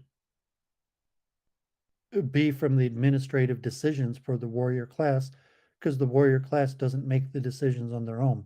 They don't get to choose who to arrest, who to punish, who to use violence against. The priestly class decides that. And if you're part of a team that uses science or sound detections to determine who's guilty or not, saying that's from the priestly class function that administers the warrior class, who doesn't get to just choose who and when they use their violence. They have to do No the violence. more than Krishna gets to choose who he advises. So I mean, that's a good Krishna's not point. even. I mean, Krishna's a unique example, Yeah, but of he was, there is that sort of like polarity presented in the story as far as I remember. well, I mean, Krishna transcends the Dharma, where it's saying that's not he's not a representative of. I mean, he's born into the warrior class, so it's saying that he takes birth and he's part of the warrior class, but he's not really an example of the priestly or warrior class. He's an exception. Saying he's an avatar. So he's not um, a good example of dharmatic duty because he's not a warrior or a priest. Although in birth He's form the he's part of the literal warrior like embodiment of duty. So how can he not be a good example of it? because he's not human. He's not Well, comparable. I mean, come on. If he was a historical figure, he's human. It's saying depends on how you understand the religion. So People looking at from the someone and story, saying, "Well, he's that's part of God," the is in a he, human he form. he's born into the warrior class. He serves the I don't think function. anyone contested that. He But he serves. was born is the point. He was born like it's accepted he's a historical figure. Yeah, but I'm saying in terms of learning dharma, that his role is. I mean, say he's basically in all the stories a warrior. So he's not really a priest. He's not from the priestly class. He doesn't exemplify the expected behavior of the priestly class. But he's constantly teaching lessons. I mean, if he's God, Yeah, and how you're can saying he that's not somewhat. embody the priestly class? Yeah, Brahmins, Brahma. Kind of thought that was like definitional. yeah. I mean, just an understanding of dharma, how it operates, how the parallel to even yourself and how you could look, your birth and rising up through the system, and the role that you would get as an administrator to the warrior class. Um,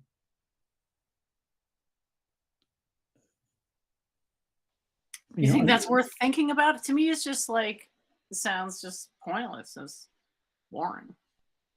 with But structures and systems, and that you could see your own part in larger structures and systems. You could understand the structure and system, and then understand, uh, your role or people's role in that, and that's generally a function of the priestly class. I mean, the use of the multiple truth hypothesis to the priestly class is understanding the structure to being able to look at an individual person and help them with their dharma through understanding the structures that they're part of. So if it's individual, like a judge who has a specific case before him that they have to make a ruling on, um, versus a doctor and a patient, um, or any case, management and employee and business, okay, uh, here's the problem with that. the administration of state. Tiny problem with that is that the model that I came up with is subject facing, so it doesn't distinguish on the level of vocation. It distinguishes on the level of ego. So, like, everybody sort of has either, you could look at it as everybody has an ego that's formed to various extents, or not everybody has an ego, but everybody has a proto ego. So, there's sort of two ways to frame it. But it's ultimately a level of, I suppose you could call it metacognition. Okay. So that has to be established along with criteria like doshic stuff, which is the connection between the mind and the body. And those are your first two major things I would look at in an individual person. Okay. And after that, you could start taking into account stuff like vocation. So to then say, well, let's put vocation as the number one thing, it's like you can use that model. And I tend to mention it as like it's a self organizing principle, that it's really an information, it's a modality of information transmission. Essentially, it's something we just recognize, like calling the universe God. It's like a shorthand type of thing of an ordering principle, which is universal laws that are a bit beyond our conception to actually sort of frame due to being finite beings and such. I'm not sure if it's clear why that's incompatible frameworks. It's not incompatible per se, but it's just almost meaningless. Well, it's like being a doctor, that a person's vocation, um, in terms like the priestly class, the overseeing the administration of state. Like in Uh, my model, the fact that Fred's a doctor and the fact that Jim's a doctor, that may not mean anywhere near the same thing. Like it's the doctorness is sort of factored in as a tertiary piece of information, which maybe can be worth a little more in the overall estimation of a person, but not even close to a 50%, which would be a self facing slash humor facing diagnostic. well, I mean, because you're a limited role, or because you're lower birth, where you're not concerned about the administration of state.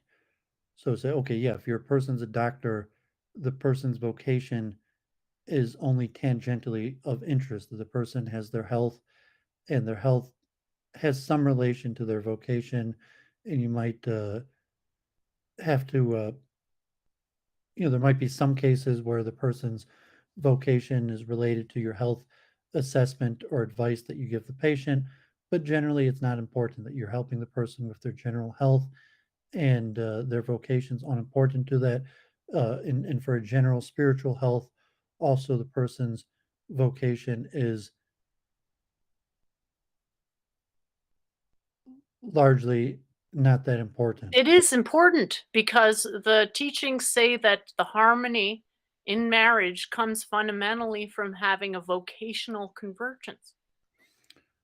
That could be also, That's if it's something. if it's in terms of, okay, you have to make your money, you have to have the But place, but that if the doesn't then the man translate goes to out everything and can, makes you a know what I mean? living and Sorry. supports the house, that what his vocation is, um, matters, but to some extent, not that much. But I think from a higher level where you're not No, from you're one not level it you're matters not the most. concerned From the you're level of not the marriage, concerned it's with the important. administration of state, and with the concern of the administration of state, vocation is the single most important factor. No, I would disagree with that. I would say for traditionally marriage, the vocation is the most important thing. For the individual, though, it's not that important. It's Yeah, I'm saying if tertiary. you're advising the single person on their physical, spiritual health, the vocation is of limited importance. Yeah, which But is if what you're I'm doing. advising on the administration of society, of state, a vocation uh, is even the single most important factor. That implies the single person is administering the state on that level, which I thought we had agreed wasn't what was happening, that it was more systems based convergence. It is systems based, but I'm saying so the person who under the priest who you have your doctor, you have your spiritual advisor, and then you have your societal advisor, and the societal advisor, you might worry about general health or um, spiritual health, but then you have the economic factors, the military factors, and it's saying that the within the hierarchy of the priestly class that the matter of vocation becomes more important within the hierarchy.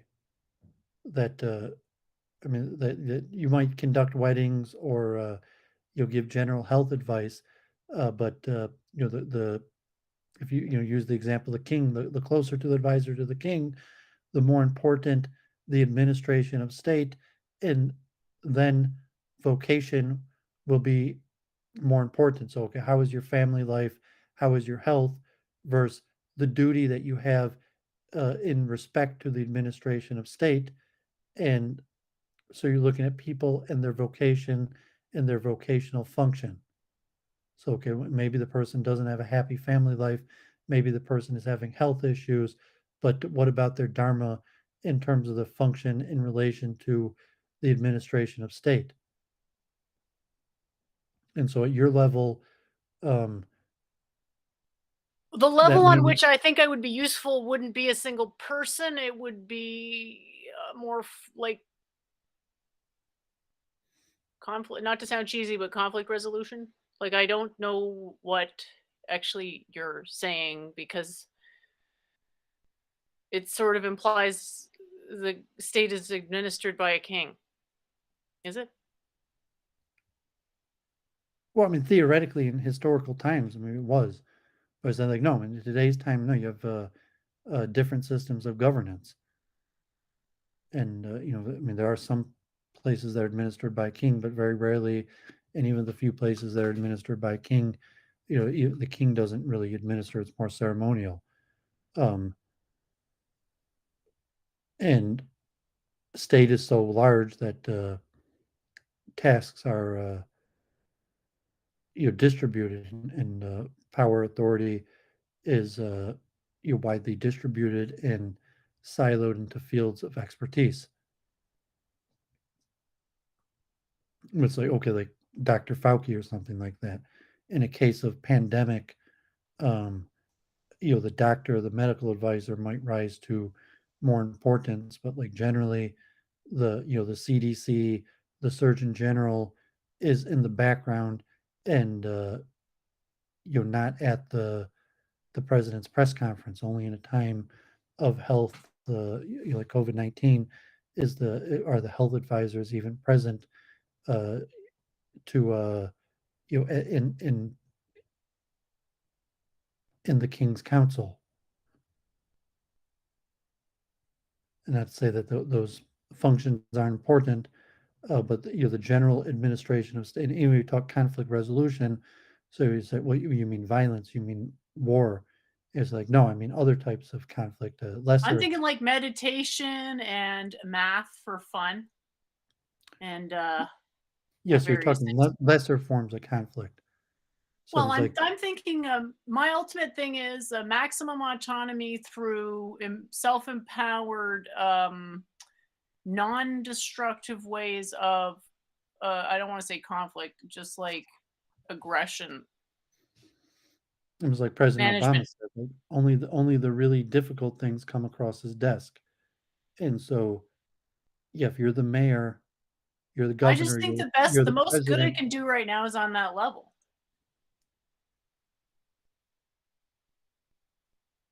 Well, of course, I mean, you gotta, yeah, I mean, you can only do what you could do. And it's like, obviously, no one's putting you, as head of state.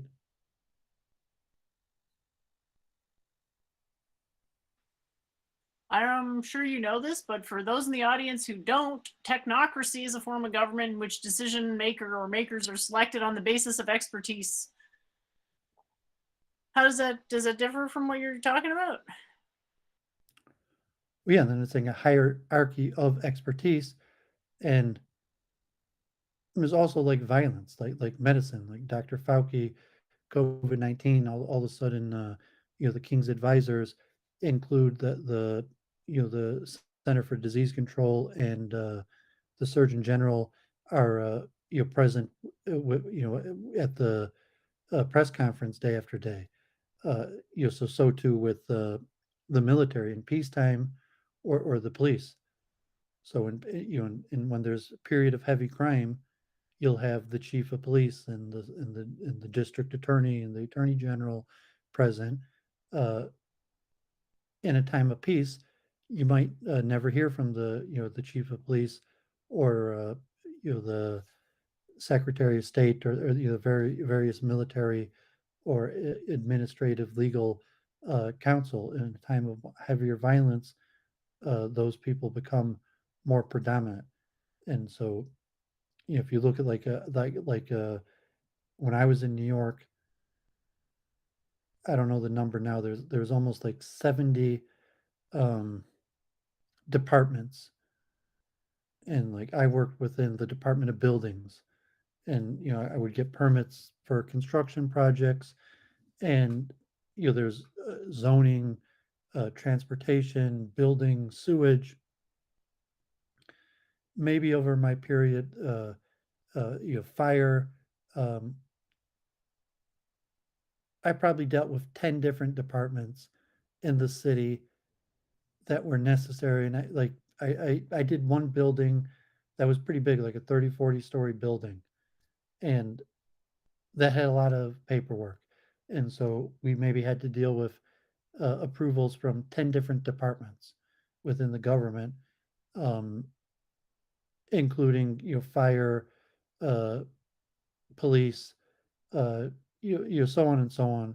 But there's a full like 70 departments, and 60 of the 70 I never dealt with. And you could even put up a 30-story building in New York and only deal with 15% of the governmental departments.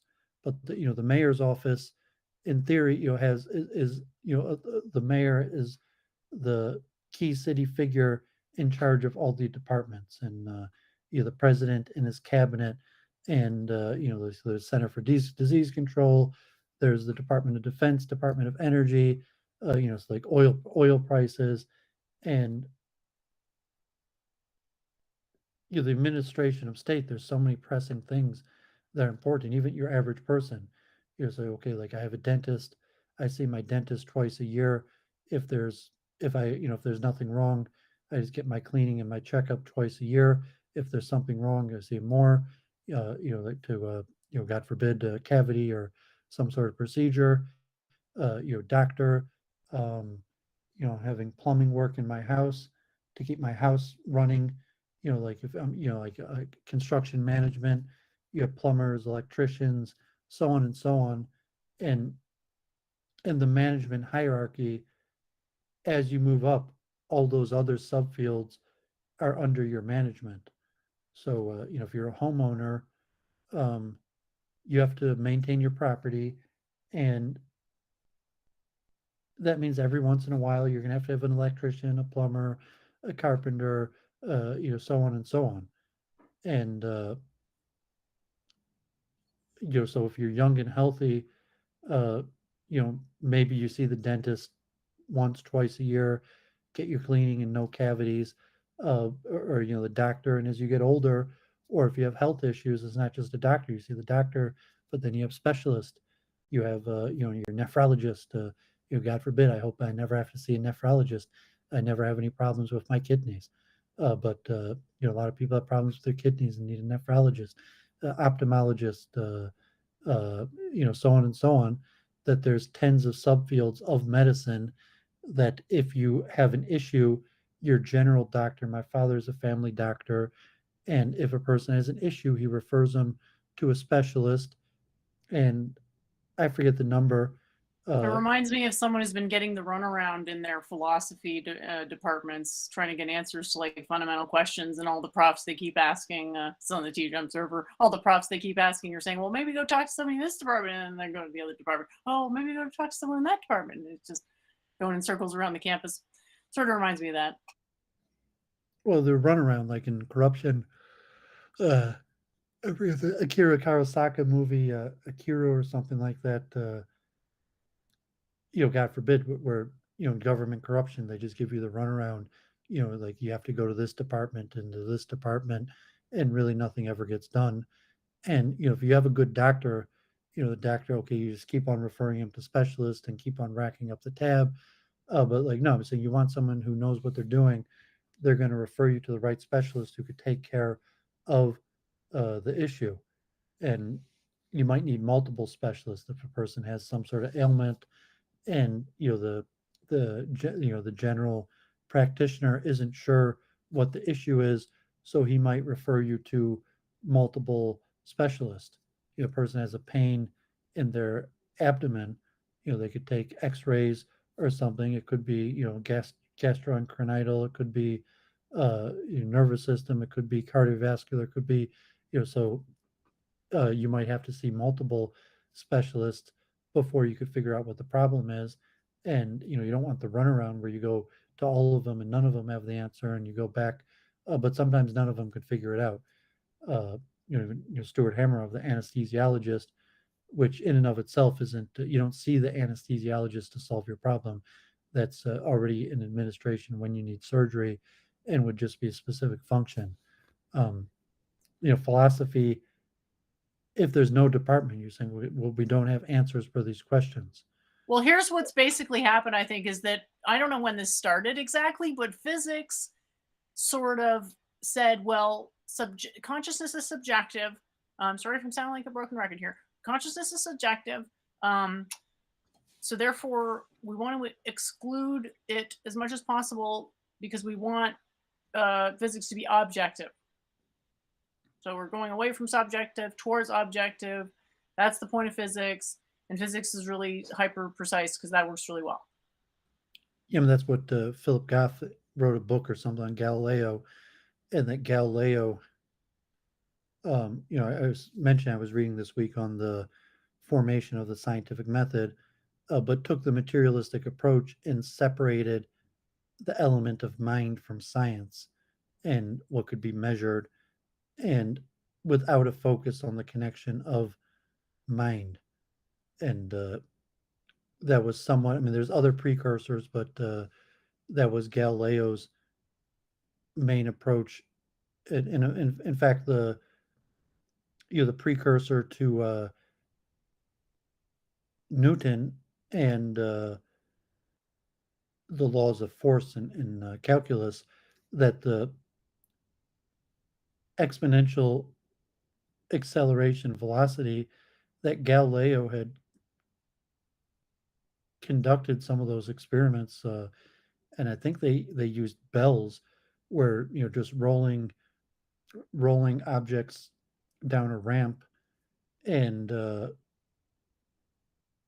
you know making some sort of bell chime, and then measurements, if they use time or even some sort of harmonics, to determine that it was an exponential relationship of acceleration to velocity. That for example, uh, I think if you you had mean a position or time and position was exponential. yeah, so if you had a ramp that it would take one period of time to go a quarter of the way, and then in the next period of time it would go three-fourths of the way. That you see that like gravitation that Newton saw, that it was 1 over g mm r squared, and also with acceleration that it would be 1 over uh, distance squared. And so Galileo had already done those experiments that I think they give the example of dropping two objects off the Leaning Tower of Pisa, but the experiments that were more useful were with ramps and rolling objects that for the acceleration. But yeah, Philip Goff wrote a book critiquing um, Galileo, and that was this idea to separate mind from science. So it's pretty much uncontested that this is what happened. And then to turn around and say, because physics worked out so well, therefore the universe functions on that basis, is to say that consciousness has no bearing. It's to sort of presuppose, it's to present a supposition as a conclusion. If you suppose that everything has to be non-subjective and consciousness is necessarily subjective in physics, well, you've excluded consciousness, whatever it is. It's not included in the doctrines. And I would even go as far as to say it's technically included in the doctrines if you take a correct interpretation of wave function collapse. But, that's a generous, I'd say, interpretation, which I'm happy to make.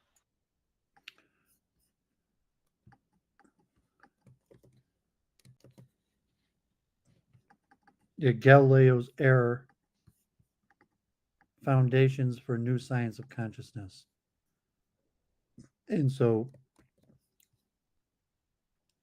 what year? That's 2020. So pretty recently, Philip Goff, Mind Chats, I've been sharing his videos. And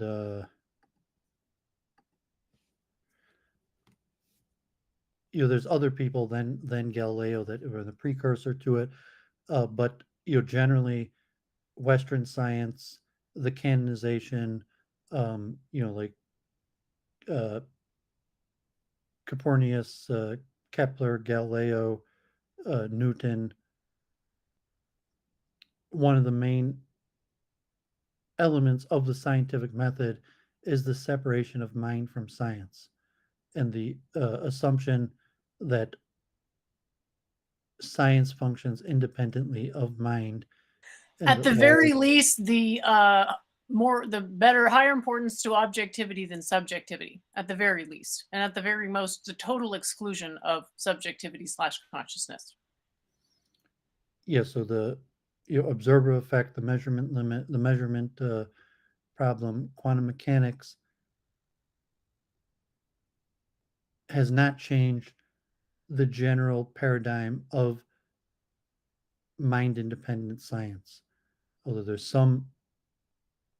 there's difficulties in quantum theory that might hint that science isn't mind independent, but the general paradigm is still the Galilean mind independent science, and that scientific laws are all mind independent. They're objective. What happens in the material realm has nothing to do with mind. Our understanding of the laws or observation or the ideas that we make about it are independent from the reality of what actually happens in the material realm. And so this is the well-established paradigm. It's basically encoded into the scientific method. Yep, well said. Would you agree it's a fallacy for people in philosophy to cite physics to make conclusions about consciousness? One would cite. I mean, if you say that, Well, it's happening. Would you yeah, say I'm that saying that. that is, as a guiding principle in philosophy, is fallacious due to the non-trivial effects of consciousness, whatever they may be? Well, I mean, it's their job to think and to try to come up with ideas. If the if the um, if the evidence doesn't warrant the conclusion, should be transparent about that. And so I mean, obviously that they should look to the physics, and if they're trying to make conclusions that the physics, the biology, the neuroscience. Um, But if physics necessarily excludes consciousness, how can it make conclusions about consciousness? Well, physics doesn't necessarily preclude consciousness. It doesn't preclude it, but it theoretically excludes it, which is what I thought you just got done saying. No, it's saying that consciousness, that the laws of physics are consciousness independent. So the mainstream paradigm is that consciousness uh, is dependent on the laws of physics. If you say it's emergent, that it emerges from biological systems that are within the realms of the laws of physics. So if you have an alternative hypothesis where consciousness doesn't arise, like, as a dualist or something, but the mainstream materialist model is that consciousness is dependent on the material laws of physics and as at most an emergent quality of it. Well, it's electric fields in the brain, right? I mean, that's maybe I've just been listening to too much T-Jump, but that does seem to be sort of the mantra of sorts. Yeah, but that's the mainstream scientific approach. And so I agree with T-Jump is saying at some point science has to give up in saying that science is well enough advanced that if consciousness was an emergent aspect of something material, science probably would have figured it out.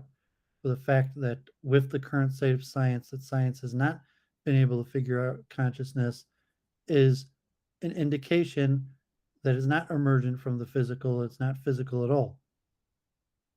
And then to return to philosophical precursors of dualism,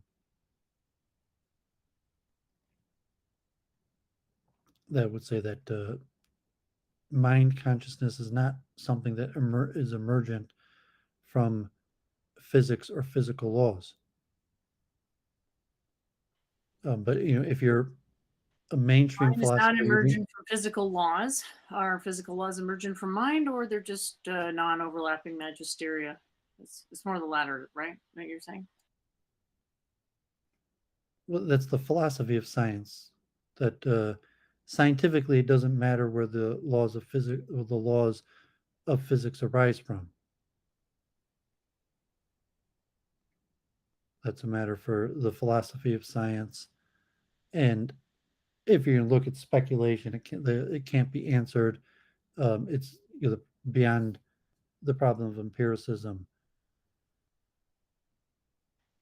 And so if you have an alternative approach to knowledge and saying, well, I don't receive my knowledge that from the laws of science, I receive my knowledge from the immaterial realm of the soul, from the spiritual realm, and therefore it's possible for me to answer these unanswerable questions. But saying that physics itself can't provide answers for that. So that's why I would say it's a general fallacy to expect it to. And so you have philosophers or materialists that, if you want to use a harsh, that lie, claiming that science does more than it actually does, and it's basically just a lie. That science does not do this, and Well, then you're on the level of basically having to admit that language is a lie, which is sort of just saying that, well, there's sort of trouble and there's fuzzy boundaries on language is a lie.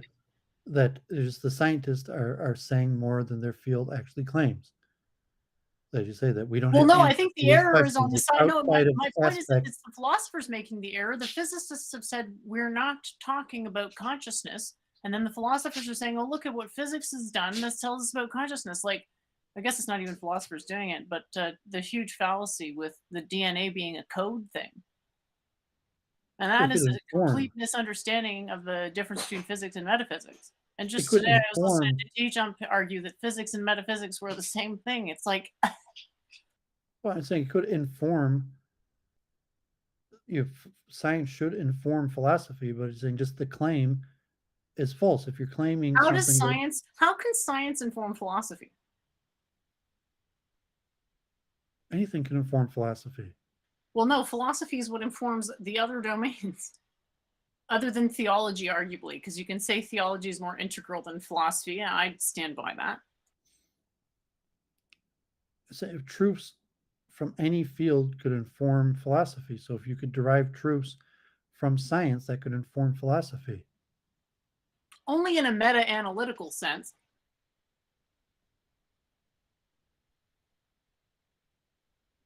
Well, in any sense that you have a point of data, the data informs the field and could possibly have conclusions drawn from it.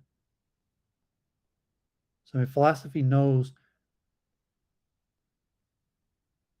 I mean, it doesn't necessarily know, but it knows the areas of uncertainty, and more data, more information will provide more certainty. So that science informs philosophy. So well, obviously, you have more data points, more knowledge, so that allows. Data doesn't tell you how to interpret data, and philosophy is all about interpretation. It's actually supposed to be about the Yeah, that's why I said interpretations that of interpretations, at science least. informs philosophy because it's more data. No, philosophy is supposed to inform science. That's what I'm saying. Like this idea that science can inform philosophy, that's only true in like a meta-analytical sense if there's actually been a massive improvement to precision of measurements, which there has been. So to No, that because extent, science yes, has but a, not generally. No. well, maybe just playing a word game, but I mean, science is the subfield and has a more narrow rules. I don't I am certainly not intending to play a mind game. How does a subfield inform the field? I mean, I'm interested to hear how you establish that because that doesn't seem self-evident. Because science is well defined. There's not much that philosophy is going to do to inform science. Science is a method and could draw conclusions, and those conclusions could inform philosophy. You're not going to have much from philosophy that's going to inform science because science is already well defined. We have certain level of high precision. We do not have a high level of integral understanding as to what the results mean. And we don't have a solution to consciousness. So Yeah, I'm saying that's the realm of philosophy. That's where science informs philosophy. So you have well, unknown how can science inform uncertainty within philosophy? the If science realm. is saying we aren't going to deal with consciousness, how can it inform philosophy? That's my question. Yeah, because consciousness is not in the realm of science. So But it is, philosophy, though. well, it's not really. So it's saying consciousness can't But inform. it I mean, is. philosophy can't inform science because it's not like about consciousness, because consciousness is not in the realm of science. It's in the realm of philosophy. So science can inform philosophy about consciousness because it give more data points. Philosophy can't give data points to science, as where science could give data points to Philosophy frames philosophy. the meaning of the data. Yeah, but saying that but it's a one-way relation. That science feeds into philosophy. Philosophy doesn't feed into science. So things must have changed since history happened. No, it's generally always been that way. Physicists have dictated philosophy? I don't think so. That what? Physics dictates philosophy? I don't think so, I said. No, philosophy dictated, informed the basis of science, and now science is well defined as a subfield of philosophy, and the conclusions that are drawn from science could feed back and inform philosophy. But science itself is already well defined, and there's nothing that philosophy could further do to inform science. We don't have a solution for the wave function past the first row of the periodic table. We don't have answers about consciousness. Yet science is the best thing. No, it's not. I'm saying, I mean, you have whatever reason that you put science on some sort of pedestal No, Um, I guess I feel like you're putting science on a pedestal. You're saying science can calibrate philosophy, and I'm saying, how? I didn't say I said it could inform. All right, well, what's Science the is just a difference? method. Science reaches certain conclusions, and those conclusions inform philosophy. Uh-huh. And how's that going? It's going reasonable. There's regular um, results from science that continuously inform philosophy. I don't think there's not regular results from philosophy that continue to inform science. Science has been well defined and has for a long period of time. Even like if you're looking at the major, you have to go back to like Popper or Kuhn, the nature of proof or logic. Uh, there's been relatively very few changes in science over hundreds of years. It's been well defined and is narrow. Science is not expected to answer larger philosophical questions. So philosophy has larger questions that it's designed to answer and is currently unable to answer, and science could inform philosophy to give better answers to these questions that science itself can't answer. So like the question of consciousness is not a question for science, it's a question for philosophy, and that question of consciousness for philosophy can be informed by science. But science is saying consciousness doesn't exist, essentially. No, that's philosophy. That's a material. Science is saying we're not going to talk about consciousness. That's the You're definition of using science. words poorly. Even if you're talking like materialistic, eliminative material, those are philosophical terms, not scientific terms. Science is just a method, I and can so just as easily say that philosophy is just a method. but it's not. You're being accurate if you said that. What's the difference? That science is a subfield of philosophy. But they're both a method. No, philosophy is more than just a method. All right. Well, what is it then?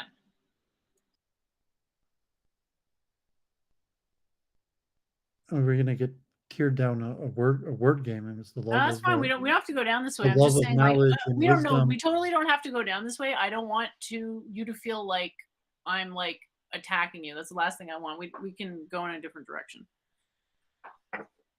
I just think Yeah, like if we're gonna get anywhere, it has to be framed a certain way, and please don't take it personally. And that's all for now. yeah. I mean, I actually science. did have thoughts somewhat related to this topic, which was about what not Feynman, but Hammeroff's. I can't believe I forgot his name, but Hammeroff's partner, physics, Penrose. His One of proof the about glory, I'm saying that Tinkle's like wants science to do the figuring out, and then the glory for himself. It's like, there's no glory. It's saying that philosophy is a general framework for knowledge and understanding, and science is, it's like the laboratory for producing information for troops, and then those troops are put together, and the meaning of it is deciphered in philosophy. So even you're saying science can't tell you anything, can't explain to you consciousness.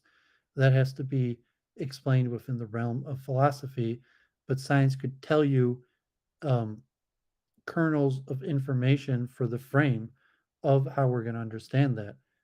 And so even if you take like the materialistic school of consciousness as a philosophical school, not a scientific school, and it's based on scientific discoveries like of biology, chemistry, computer science, and a bunch of laws and formulas. So if you're, but I mean, the greater framework of materialism That's a philosophical school, not a scientific school. So the science I has a think the hard. materialists would disagree and they would say that they are being scientific. They could be scientific, but I say materialism is a philosophical school. It's not a Okay. scientific school. Well, can it be both though? No, I guess I'm confused why not, but all right. because you have some sort of misconception of what science is. And so if you go To back me, to like science is a Galileo and the method. scientific It's a method, method, essentially. Science is a method, but to me, philosophy is also a method. It's just a more generic version. It's also like it would technically qualify as a method.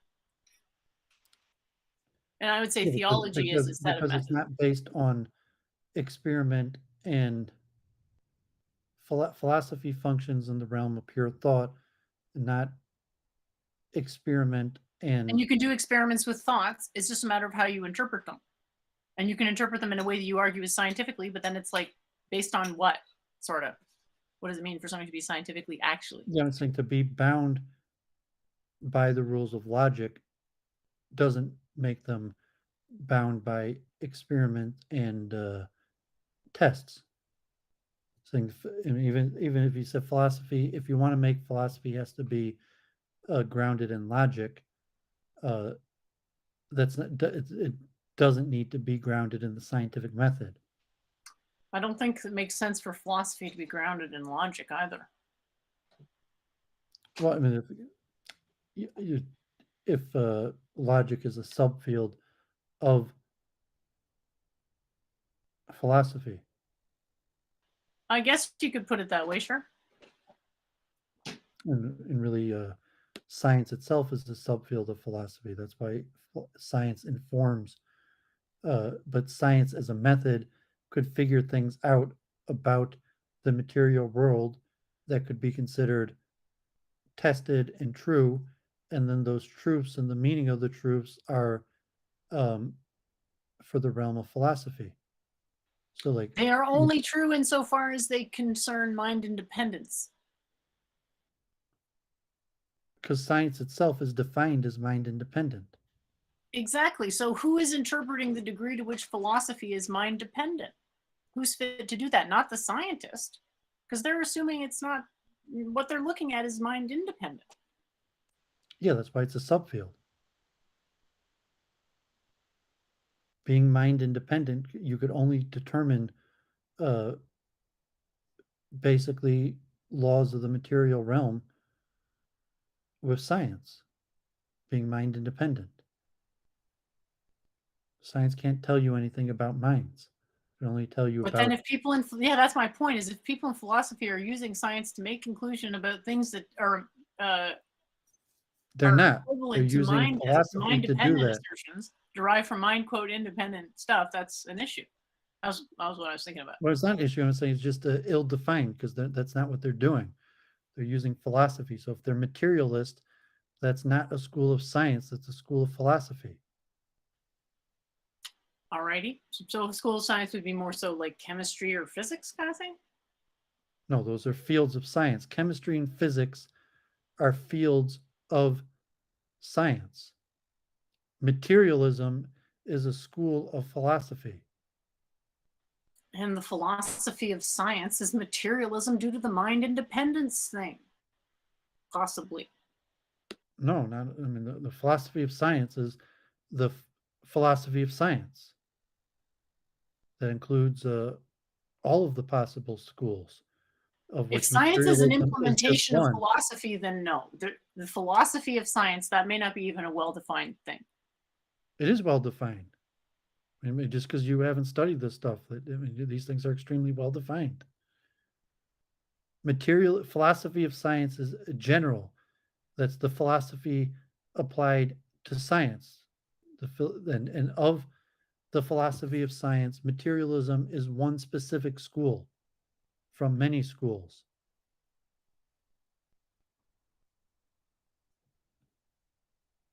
Okay, so can you name me some non-materialist scientists? Modern ones, of course. Um, Noting that Goff and Hameroff are both avowed materialists. Well, I mean, a lot of the presenters at the consciousness conference I mean, That is a fringe conference. the majority of modern scientists are materialist. That's a philosophical school. I mean, it's actually hitting a blank to me to name non-materialist Simon, like Philip Schroeder or something like that. I mean, Gerard Schroeder. But there's probably more. But I'd have to, maybe I'll look into like making a list by like Gerard Schroeder. Well, I, for one, am very excited to see what you're going to write because you're really good at it. And from where from my perspective, sometimes being good at something is enough reason to just do it, at least to do it for a while to see what it's like. I mean, I know some writers have said, don't write unless you absolutely feel like you absolutely have to, blah, blah, blah, blah, blah. But it's like, nah, I don't see it that way. I think you can maybe like, I do art sometimes, you know, I've done tons of art. I don't really talk about stuff very much, but I feel like it helps writing, and then writing can help theorizing, and then it all sort of works together. So, yeah. I don't know if there's enough there to go into this like computation consciousness, possible different ways of understanding computation consciousness, and then, you know, whatever mediator between that. I don't know if that's worth looking into. Just a thought. It's also like the philosophy of mathematics. Yeah. And that's why if you look at the your departments of science, like math, chemistry, biology, physics, those are disciplines. Even to scientific disciplines and what it means to be a discipline, if it's looking at a level of information of the main one, biology, chemistry, and physics, and then you have the social sciences, and they take really a certain level, um, and then mathematics is you have mathematics and logic, um, but they're all framed under the larger philosophy. So you have a philosophy of science, you have a philosophy of mathematics, and most scientists are in the philosophical school of materialism. And this is reasonably well defined, and it defines their approach. And they're not philosophers. That's saying most materialists are not philosophers, they're scientists, and they're in a philosophical school. And if they studied more philosophy, it's actually likely that they probably wouldn't be in the materialist school of philosophy. But from just the classification, they're in the materialist school of philosophy. So you might have a handful of scientists that have studied philosophy and are still in the material school of philosophy. And that's why you have scientists that are in the material school of philosophy that opine on philosophical issues, but they haven't really studied philosophy, and they're not really doing philosophy, so to say, properly. And they're trying to answer questions that are out of their field. And so, it really just makes them sound bad or ignorant because they're not giving an accurate answer. So in something like the question of consciousness, and what does it mean to discuss something from a philosophical level? And if you're a materialist uh, from that philosophical school, and they don't even know the philosophical implications of being a materialist, and that's why you have these kind of like dead end conversations, and just ego problems, and not much comes from it. People take upon themselves to formally study philosophy.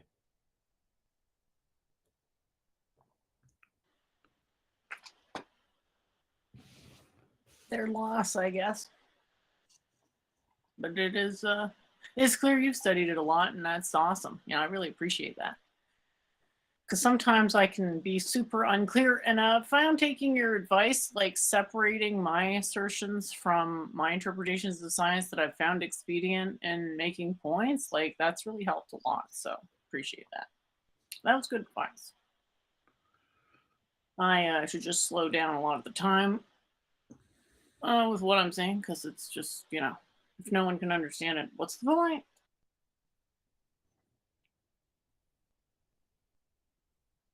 Okay, so you want to wrap up? Was there anything else you want to talk about? Um, well, I had gone through a couple of I had a terrible debate about another evolution debate. And it's really weird. It's like impossible. It's like there's a total breakdown every time, and there's like zero capacity to transfer information. It was like they honestly thought they were going to convince me about the evolution model thing. And I was like, anyway, I guess you haven't had any evolution debates lately. Think you'll have any more? No, not at all. I mean, maybe a few times, like a chess server or like a chat, where someone just asked me if I believe in evolution, and I said no, but didn't really get into it.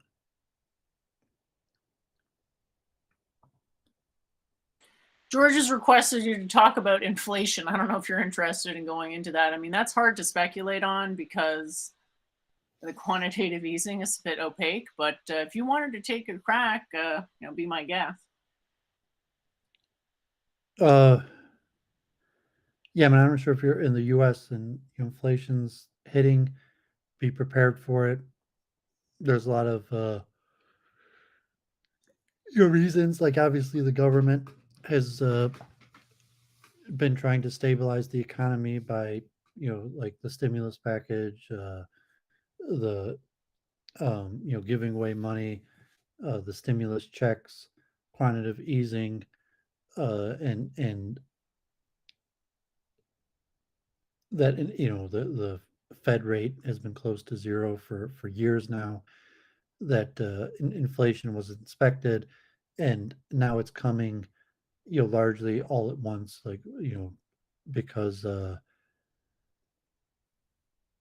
unfortunately, what we need is a period of austerity, and that means decreasing spending, cuts, decrease in consumerism, decrease in energy usage, um, recognition of America, Western declining power, and austerity, and kind of like God forbid, like I'm about to go into my diet, but before I diet, I'm just gonna splurge and eat the one last buffet, and we've been doing that for a few years now. Where it's like I'm about to start my diet, just one more buffet, and so this point now, rapid inflation, and it's like okay, we just put on like another 20 pounds. We were just meant to start our diet, and we're just gonna have one more big meal before we start our diet, and next thing you know, you have a whole another 20 pounds to lose, and so it's just a cycle. It's our actions of overspending, over energy consumption, overexertion of the government. Uh, Even COVID-19 precipitated a lot of these bad decisions, and corruption. You know, the Trump administration and the Biden administration, even going back to Obama, but especially in the last few years, the budget deficit, just spending, borrowing huge sums of money, raiding the public coffers, borrowing against the public coffers for political purposes, and like the deficit, the numbers are really bad, and we're going to have to enter a period of mass austerity, and if we voluntarily do it. So inflation is kind of the That involuntary. seems like a really long shot, doesn't it? A pipe dream, so to speak. to Well, voluntarily so do austerities. yeah, so inflation is basically just karma. Like the money is karma model, and that what we needed to do was austerity and to cut back on our spending, energy usage, consumerism, and we didn't. And we've accumulated significantly amounts of bad karma in the form of debt, and now we have to repay the debt, and that could be Well, not done quite. by. It's a debt-based economy, so the size of the debt is in a way like the fiscal elan. It's more like how far does the dollar go? Quite far.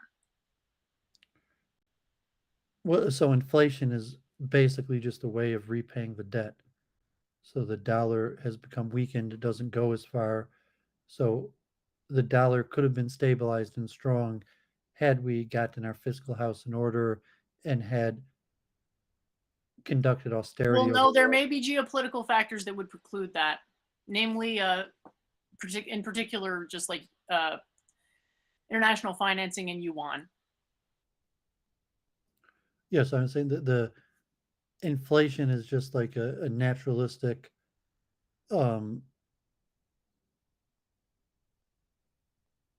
self-correction mechanism, and that will it's just austerity in another form. I mean, inflation is really just the same austerity that should have been self-implemented. If you looked at, like, God forbid, like getting sick, like I was going to go on my diet, and then I kept on splurging and overeating, thinking I was going on my diet, and then like I got sick and couldn't eat for a month, and so that's kind of like the inflation that we should have done these austerities and reduced our consumption levels, and we didn't, and now we have the forcing mechanism of high inflation that will have the same effect of reducing our consumption levels because because what the money that we have buys less, and it will probably get worse, and the leadership is weak, impulse control of larger society is weak, so for us to collectively get together and enter some sort of self-improvement process. um, kind of we were talking about the science of violence, and I'd meant I was thinking about it earlier, And like the science deterrence. of reframing along the lines of positive, non-self-fulfilling good concepts. Well, so deterrence theory is the main school of violence and conflict, and it's basically the purpose of violence is to deter conflict, and saying the way you deter conflict is by exacting consequences of increasing magnitude on the other party. And so the conflict resolution, that the reason uh you know one party doesn't wage violence against the other is because the deterrence factor of something of an increased magnitude would happen to them should they do that. And there's some karmatic sense to that, but deterrence theory tends to lead to escalation, where because if a person, it's like a game Well, there's theory. some people who have very poor impulse control who couldn't be deterred, so it deters a demographic, and then the remainder doesn't deter, and it doesn't solve the issue for the people that the deterrence theory doesn't work on, I suppose. Yes, I mean, it's like a game theory with everyone playing chicken with each other, and like you're not going to do that. Oh, I know you want. that's a terrible image, isn't it? No, I mean that's. I mean it might be, but I was saying that's pretty accurate of how. Well, I think it's sort of horrifying because it's so accurate, that's part of, your genius, I think. It's not genius. I'm saying like you just take economics or Look, if I wanna even say you're a political theory. genius, Like, am I not allowed to say that? I no, think I mean it's because it's not even genius. It's like I mean they even teach you this in political science classes that it's somewhat basic. It's not even genius. It's basic, but Um, deterrence theory, game theory applied to conflict, and it's similar with inflation.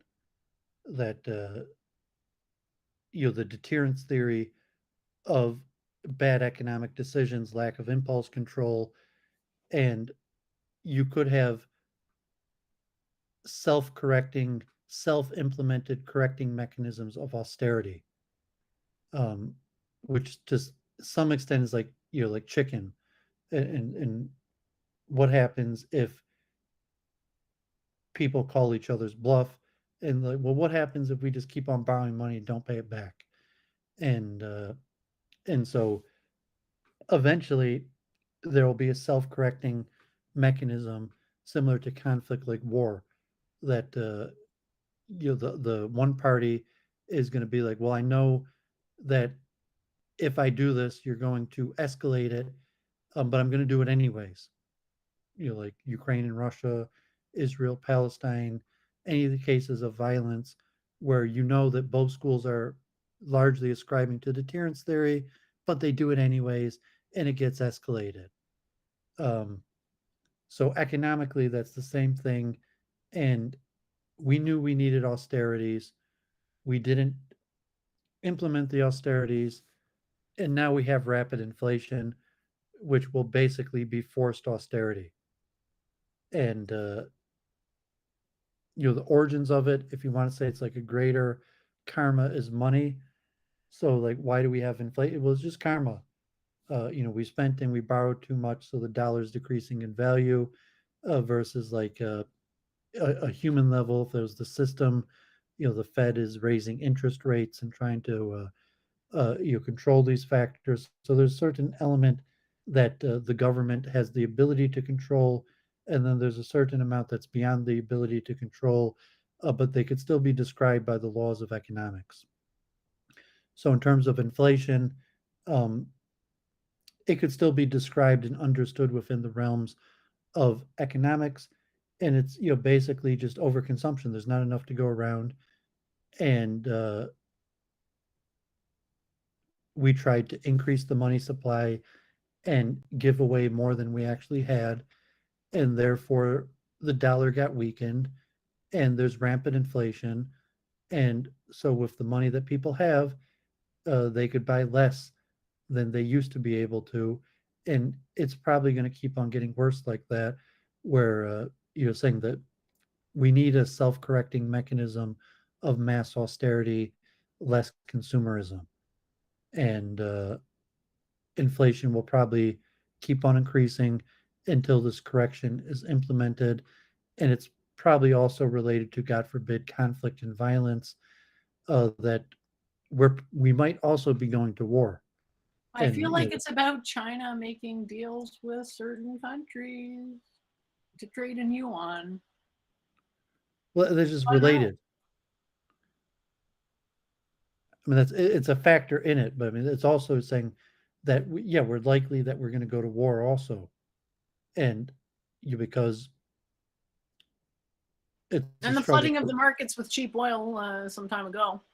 I don't know that they ever recovered from that. So my calculations estimated that once the price of oil went up, inflation would follow suit. Like there's this weird coupling on that level that makes, not sure if it makes it unstable or how exactly. It's such a complex system. Well, it's Like like I was saying, there's the always government been and all more. the departments. So there's all the commodities that have prices. Oil is the single most used commodity on the planet, and even if you think about it, um, like garbage or food, like if you have a house or a car, because like you don't necessarily see it, but like, okay, I filled my car up with gas the other day, and I put in like 12 gallons, and that's probably more than I drink in a week. Like maybe for like bathing, I use quite a bit of water, but in terms of consumption, some like we consume maybe more water than oil, but uh, oil is the single most traded commodity. It's the single most important commodity. There's other ones like wheat and You're talking about also all the derivative industries of oil. well, even if you don't include those, but yeah, all the derivatives. If you're talking just pure weight, like okay, like I probably use the most water of anything. But if you just added up all of my usage, but most of the water gets recycled, and water is relatively cheap. My water bill for my house is less than $100 a month. Yeah, Um, come to think of water, isn't that what Barry was said to have invested in at the end of The Big Short? Those of you who are new to these periodic cataclysms, just watch that movie. I may rewatch it myself. Definitely in it. Hugely entertaining. yeah, I traded commodities for a while, and there's a lot of food commodities, and then there's precious metals, um, and then there's oil, and there's gold, silver, uh, are pretty major commodities. Russia right now is said to be buying gold. Food are major commodities: pork bellies, oranges, wheat, corn. But across the board, prices are going up, and oil is one of the key benchmarks. But I mean, relatively, like if you trade commodities, you have a benchmark, but all of them are important. And just like I said, like your health, operating your house, your plumbing, your electrician, your so on and so on. All the commodities are important. They all have markets. Uh, you could see the inflation, the price increases affecting different factors at different amounts. Uh, and under limited resources, you could have increased conflict. You could have austerity, and and it comes down to game theory and winner takes all. That use austerity, everybody takes less, everybody has to consume less, but it's very difficult to administer. We're talking about the administration of state, and the state doesn't really have the power to administer across the board equal um, austerity. So you have more game theory, winner Well, I takes mean, their all. option is what? I mean, shift saying price fixing. Well, I'm saying you say, okay, everyone in the world could consume 20% less, or there could be like Bernie Sanders. You could see who's consuming, the people who are consuming more could be forced to consume 50% less, and the people who are at the lower ends could consume the same amount. But in reality, you usually have winner takes all conflict, so that consumption has to go down, but it could also go down through conflict, through war, through winner takes all uh, scenarios, and that's more That's kind of likely. assuming it's possible to have a winner take all, and that doesn't descend, because like a winner take all situation requires a level of internal stability that may not be possible based on like a tower. It's almost, I mean, Tower of Babel is what springs to mind as a metaphor. Well, I mean, it'd be state. It's really state controlled of resources. So if you have groups, in this case, would usually be state actors that control resources and then supply in unequal distribution to the members of the state. And if that's oil, um, or any form of commodity, any form of resources, that as a state actor could dominate control of the resource and then funnel it to an uneven distribution. And the general sense of commodities is they tend to be monopoly controlled or largely controlled by small amounts of actors, and then those small amounts of actors will be in charge of distribution, and they're not likely to distribute it equally. And so there you have a winner take all system If it's like oil, where there's going to be a certain company, a certain state, a certain group that dominates the resources and then distributes it for their own benefit. And then if it's like the price where the price of oil is determined on the free market, and the price just keeps on going up. And if you could afford to buy it, you'll have it. If you can't afford to buy it, you won't. And it'll be like that for most commodities. And so that's just the nature of economics. A lot of these things come down to game theory and winner takes all system, and an increase in conflict that will go to war over resources. And it could be winner takes all in the sense of the war in terms of resources, even if it's like Russia in the areas of Ukraine. If they gather, uh, you know, if Russia strategically holds on to certain territorial gain, one of the things that they will have acquired is the resources in those territories. And then they will be able to harvest and distribute those resources as they see fit. And it could be winner takes all. That the Ukraine, maybe they had natural gas and they were harvesting it, and with some corruption, but basically as a state actor distributing it to the Ukraine, and then Russia could take the territory and harvest the natural gas and sell it to and force other actors to buy it at the inflated price.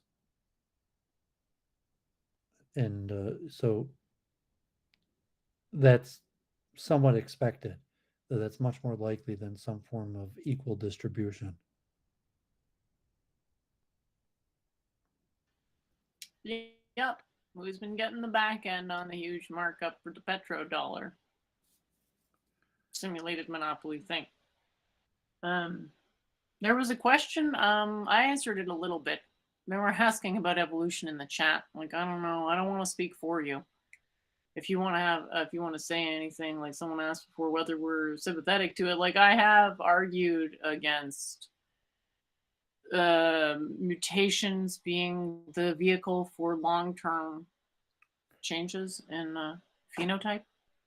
I've asserted that it's quantum mechanical, and there's, whatever. You can gain certain I'm not insights. saying that doesn't mean I disagree with evolution, but anyway, Doovid has a different opinion, which I mean, I've heard you say that people pursue ideologies like evolution because they want an excuse to sin type of stuff, but I'm sure that's not your entire position. Yeah, I mean, there's certain wisdom contained within evolution, that there's understandings of the material world that are coded for in the language of evolution. So even to understand a lot of things about biology, ecology, medicine, it's all coded in the language of evolution. And you could decode, saying, okay, that this is a certain piece of useful wisdom, and it's just coded for in the terminology of evolution, then try to decode it. Um, and then I would say, like, evolution is a philosophical school, and why are people in that philosophical school versus what is the science saying, and like from a philosophy of science that research and ideas have to be framed in a certain paradigm, and saying usually that's evolution. And just the last point on inflation, we're talking about like taking high birth and administration of state, and a lot of that is the harvesting and distribution of resources. So if you took low birth, you've never really thought about really anybody but yourself. So if you took high birth, you might be corrupted, because you are required to think about the harvesting and distribution of resources.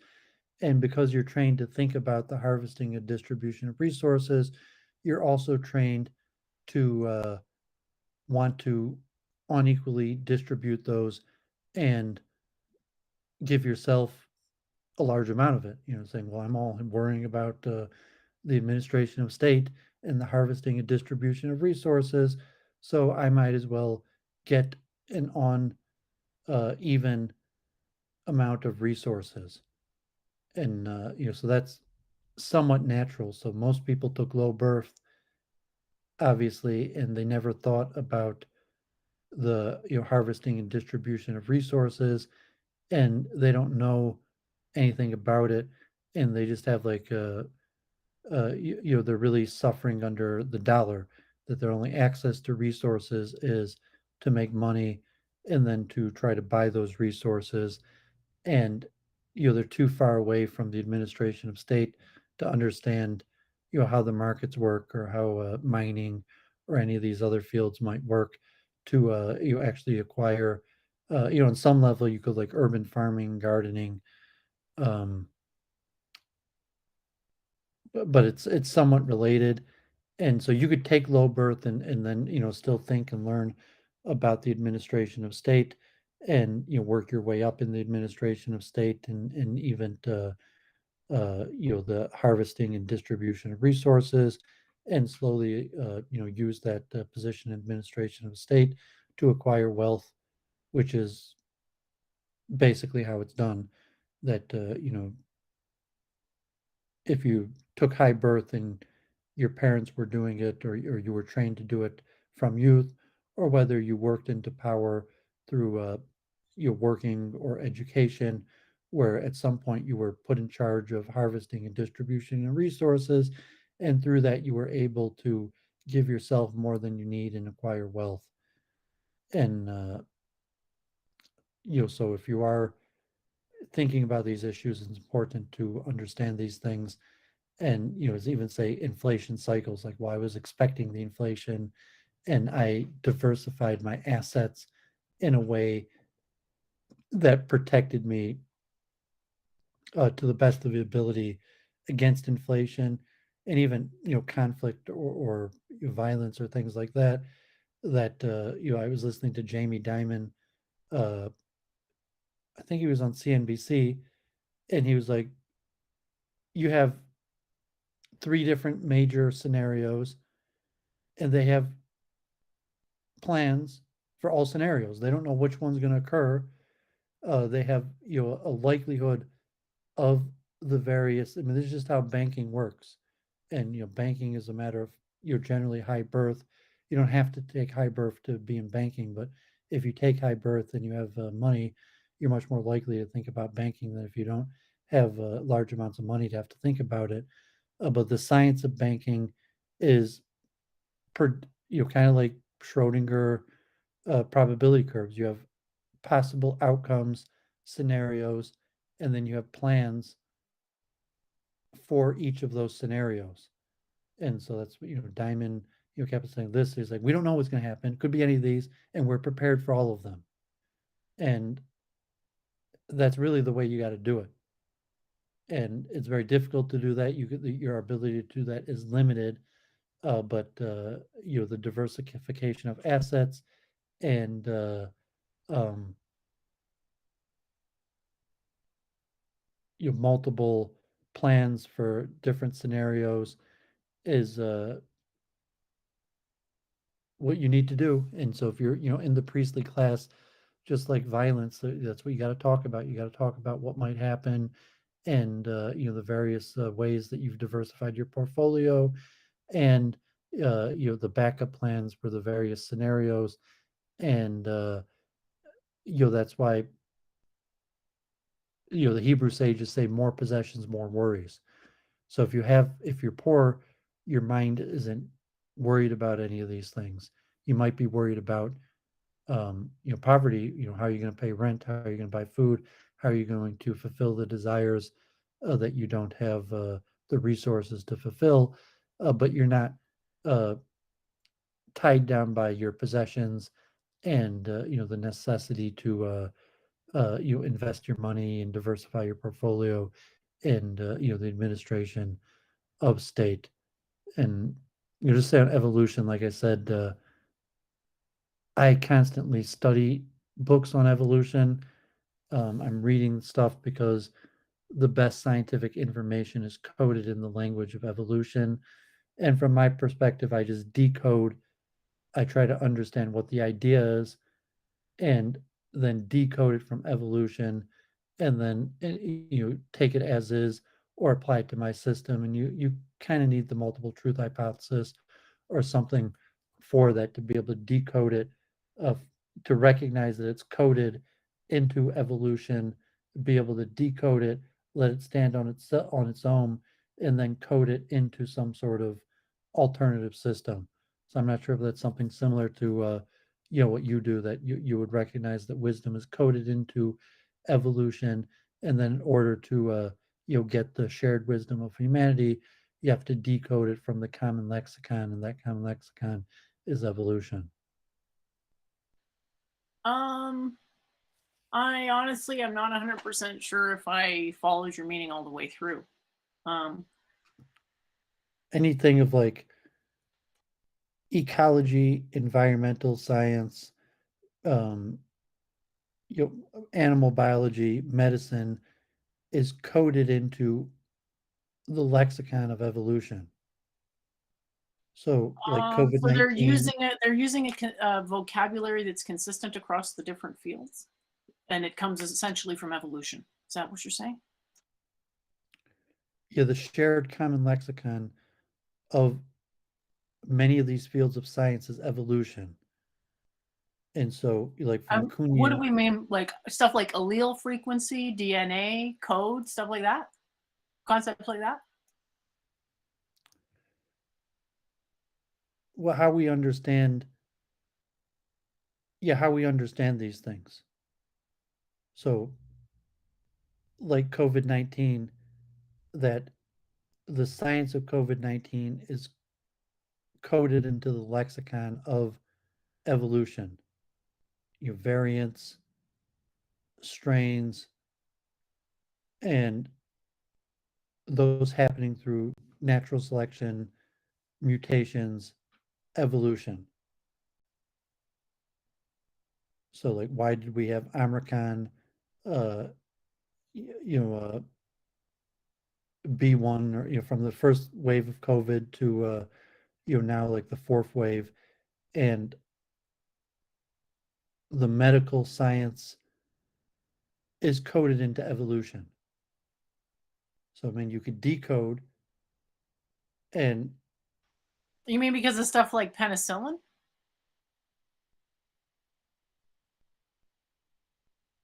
well, and penicillin similar, where it's saying that you have the common scientific understanding that there's this process of evolution, and that's the framing for why things happen. So if you have an alternative framing, so okay, like me and Jennifer don't have this information. We never heard of SARS before. And so we're trying to learn about it. We learn about it from the top scientists who use the common lexicon of evolutionary biology. So if you don't believe in evolution, you have to decode the pertinent information from its evolutionary lexicon.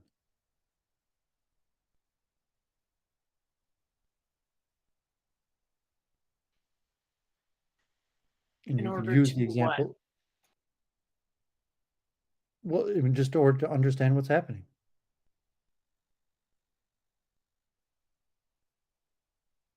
This There's this sounds like quite the horrible, departure from your previously stated opinions. no, I'm saying that you have to acquire information, and you acquire information from the source of the information. And the source of the information um, are people who are in the philosophical school of evolutionists. So they So when code, you've said you disagree with evolution in the past, what did that mean? it means I disagree with evolution. I'm not in the philosophical school of evolution. I don't think that's the factual, uh, correct explanation for the phenomenon we observe. I guess what I thought the audience was asking was like if you had an alternate theory, or and I didn't want to speak for you. Well, I I guess do like, have the an way I alternative understand it is theory. that you think it's a religious matter that can't be answered by science. Yeah, I'm a dualist, but I mean, there's still information that could inform my system that I have to decode from evolution.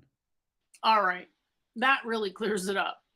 Yeah, for sure. Well, and that's the whole point of the multiple truth hypothesis, right? Yeah, I mean, you look at any system that, like, if it was interfaith, you have to, that decode religious terminology to neutral terminology, and then from that neutral terminology, recode it to whatever system that I'm using to understand. So, if giving the example of COVID-19, the SARS virus, God forbid, that I want to understand what's happening, and the best information about what's happening is coded into the language of evolution. So I have to decode it from that language and then apply it to my own system. That would be, if it was more simple, like if I was talking to, like a Hindu, and they were trying to explain some phenomenon, and they coded it in their understanding. And then I would have to decode it to something neutral, and then say, well, is there some meta information that can be decoded from the paradigm that they transferred the information, and then to recode that information within my paradigm. And so, yeah, I'm Okay. constantly doing that with evolution because most scientific knowledge is coded in the lexicon of evolution. So Huh. I read constantly evolutionary books, like, for example, um, plant and animal biology. So if I just want to understand plant and animal biology, but almost all plant and animal biology books are coded in the language of evolution. And so they don't just tell you plant and animal biology, they tell you plant and animal biology within their paradigm of the philosophical school of evolutionary materialism. So a lot of that information is neutral and could be decoded from their philosophical school and then reapplied to my philosophical school. So that's you kind of need the multiple truth hypothesis or something similar to that to do it. Otherwise, you can't garner information from people in other philosophical schools because uh, you have to have some sort of ability to decode the information to neutral from their philosophical school so that you could recode it to your school. So that would be like an articulation of the need for the MTH, because that's not really something that is easy to do right now, is it? And just And to answer Tinkle, like, I mean, there's a lot of different definitions of dualism. When Doovid says dualism, he's talking about, from what I understand, it's an inability fundamentally for this for the material to explain the spiritual, and that those are different realms. Okay, but dualism can mean a great many things. It's fundamentally, the world consists of two parts, just very generally. Feel free to yeah, I mean, pile it's on almost top of that. classical two realms, the material and the spiritual realm. I mean, most dualists, uh, really of all major schools, that's what dualism is. If you the word spiritual versus Well, material. if we were going to talk about physics, I could say that the interior of the atom is dual to the exterior, and that there's a balancing between the positive and negative electric fields. So there's a dualism in the sense that I can really divide the universe along that boundary, and it actually means something. It's not a very, it's not a transcendent dualism, as in the I universe mean, the has a philosophical spiritual and a material size that are essential, or two aspects that are essentially the same quote size. Those are The different assertions. philosophical school of dualism is almost Dualism is a always. very generic concept is my point. It's not. I'm saying that the philosophical school of dualism is almost always in reference to the. There's more than Uh, one school of dualism, Doovid. well, yeah, but they're almost all in reference to the material versus uh, another non-material realm, whether that's spirit or mind. So almost all philosophical schools of dualism, that's what they're referring to. They're referring to the material realm and um, a non-material realm of mind or spirit. Encyclopedia Britannica is saying, or Britannica is saying, the doctrine that the world or reality consists of two basic, opposed, and irreducible principles that account for all that exists.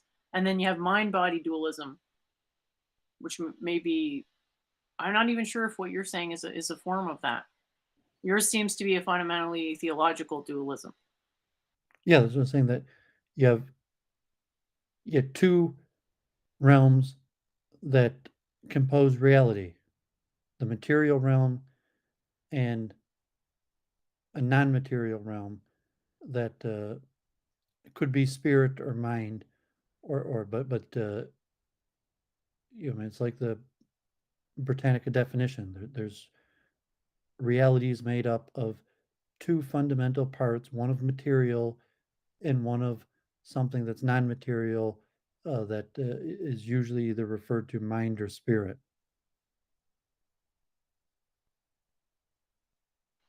So you would classify yourself as a mind-body dualist?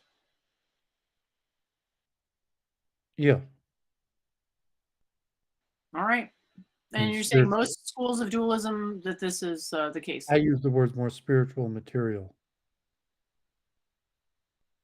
and so mind is spiritual.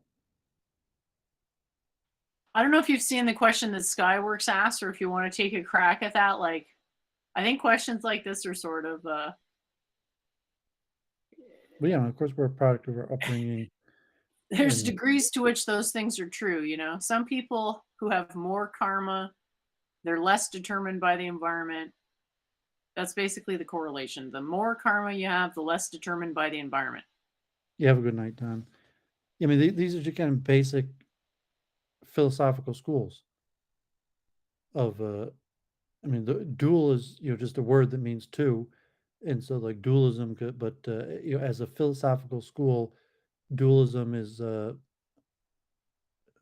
been around for thousands of years, and for even large periods of time as the mainstream philosophy within Judaism, Hinduism. There's it's just it's not that complicated. I mean, if you're a materialist or you want to argue, or it's triggering just saying like no, there's only the material realm, or just playing definition words. Well, dualism just means two things. Uh, but yeah, I mean, just end up on circles on this, and it should be so I mean, decoding something from a materialist perspective and then reapplying it to a dualist perspective. So you could read evolution and things are coded into a materialistic philosophical school of evolution, but there's still useful information that I could garner from it. So I'm constantly reading things that are written in materialistic terms where I decode and recode. I think that's I relatively. guess it's just not clear how that precludes evolution. It doesn't. I mean, evolution's a philosophical school. It's just not the school that I'm part of, and it's just things. So I read and take things from evolutionists, and I guess I thought that there was something in your understanding of dualism that disproved evolution, and that was why you didn't believe in it. I well, I must have argued misunderstood. against it. That I'm not sure if it disproven, saying there's some dualists that believe in evolution, and or you say just the material evolution. I'm just Uh, asking you if the reason you don't agree with evolution or whatever it is you don't agree with it is because of your belief in or your understanding of dualism. Not necessarily.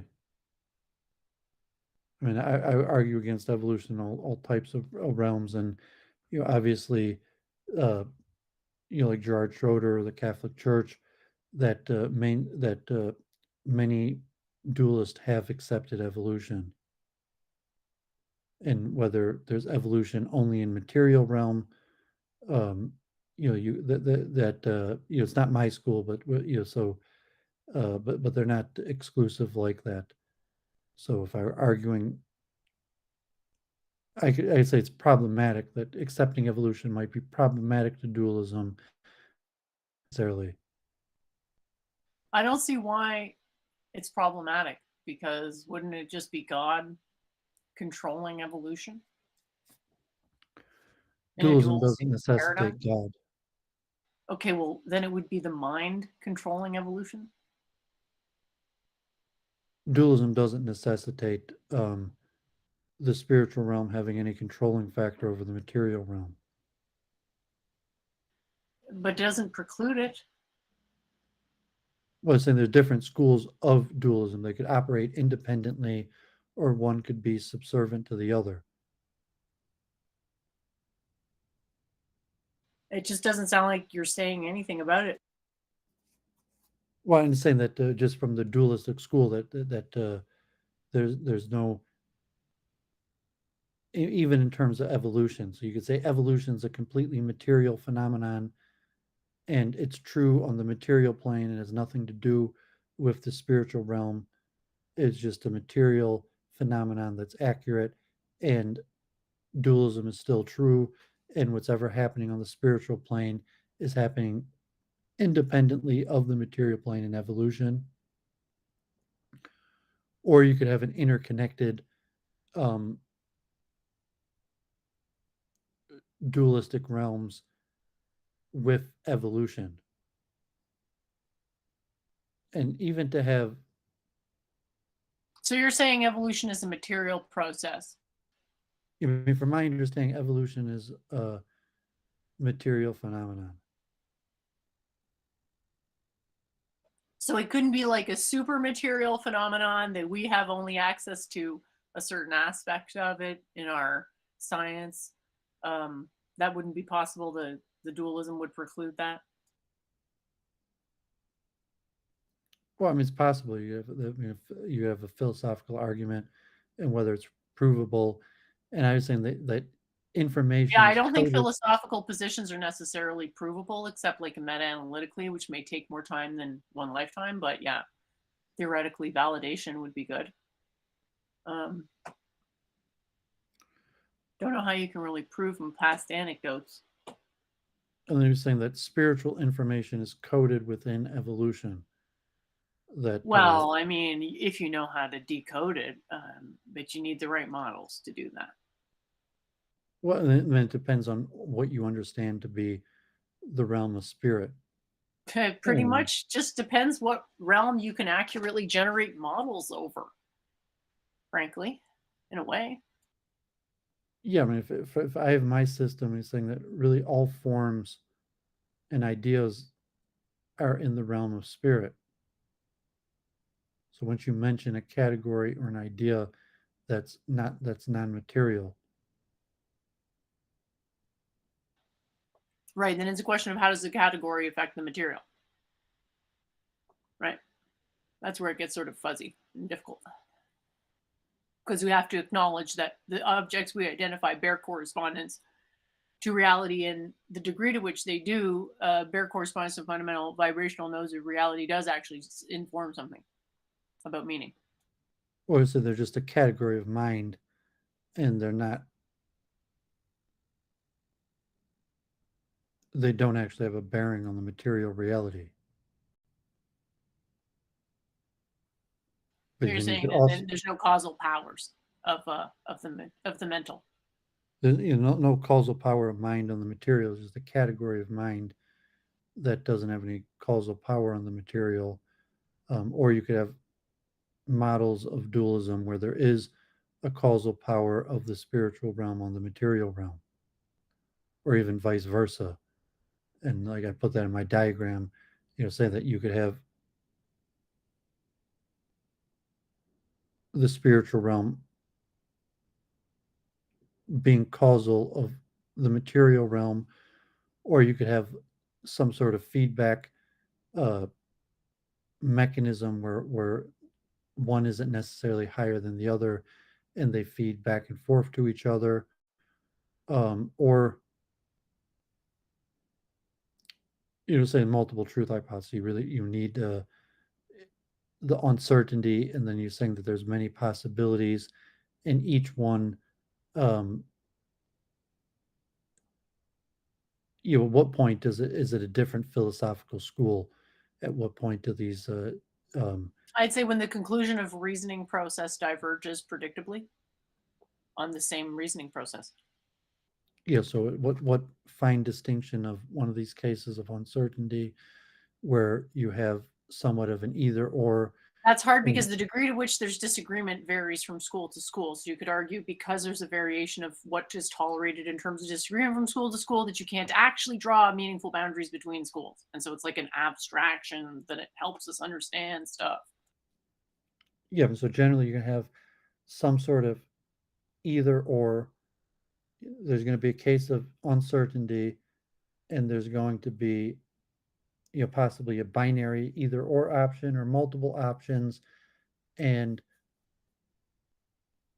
the different takes on those options will be the borders of the different schools.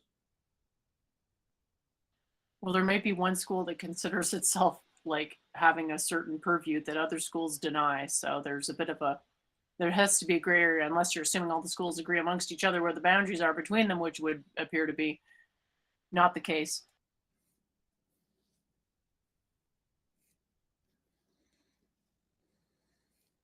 I like it as a framing though, because to think of things in terms of a school sort of implies that you can have a conclusion of a method just the way it is with science, like it's replicable.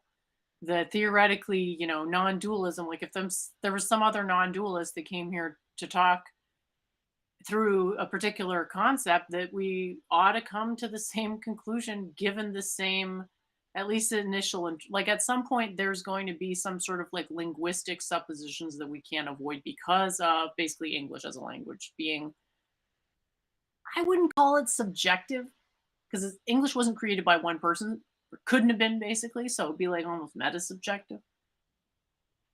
But given that, if we could overcome that hurdle, which theoretically, based on physics, this shouldn't be hard. Well, so With the exact same information, we ought to agree down to a point where it would be like a personal opinion that would make us have different opinion. But we could both sort of say, well, that personal opinion had all these good effects for me, and well, your personal opinion had good effects for you, so they're both fine. Basically, we get to that point. It wouldn't be a massive foundation level divergence in interpretation. it's And the the fact that we basics. diverged wouldn't change our schools. Sorry, It's go the ahead. basics of MTH is that you have legitimate uncertainty and unknowns, and the schools come from the uncertainty that you could take a different position of the unknown due to the uncertainty. In order to like make progress, you have to take a position in the case of uncertainty, and what position you take is defining of the school. And so it's not that there's a right or wrong, there's uncertainty, and in order to like a collapse of the wave function or I something, suppose you could frame it where you say there's different levels of uncertainty that give different utilities. well, not necessarily all uncertainties are the same, but there's But no, but your uncertainty. method would come in and assert which ones were useful in theory.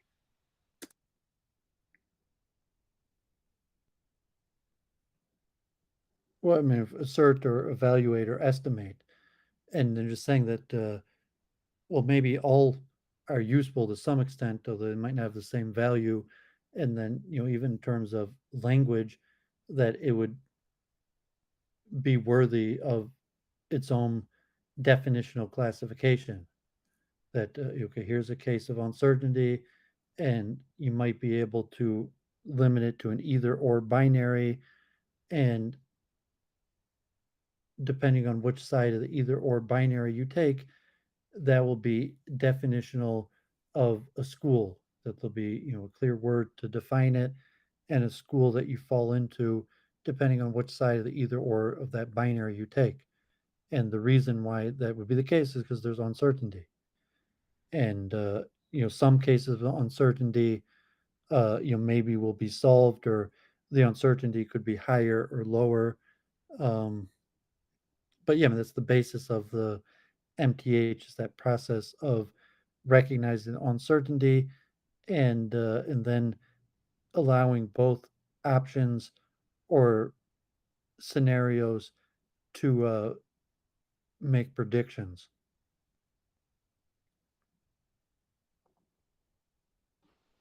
And potentially updating the models based on new information. Yeah, and have some sort of constant feedback mechanism to update, or you have like a truth discovery function that would have some sort of equity value that would be constantly updated through feedback.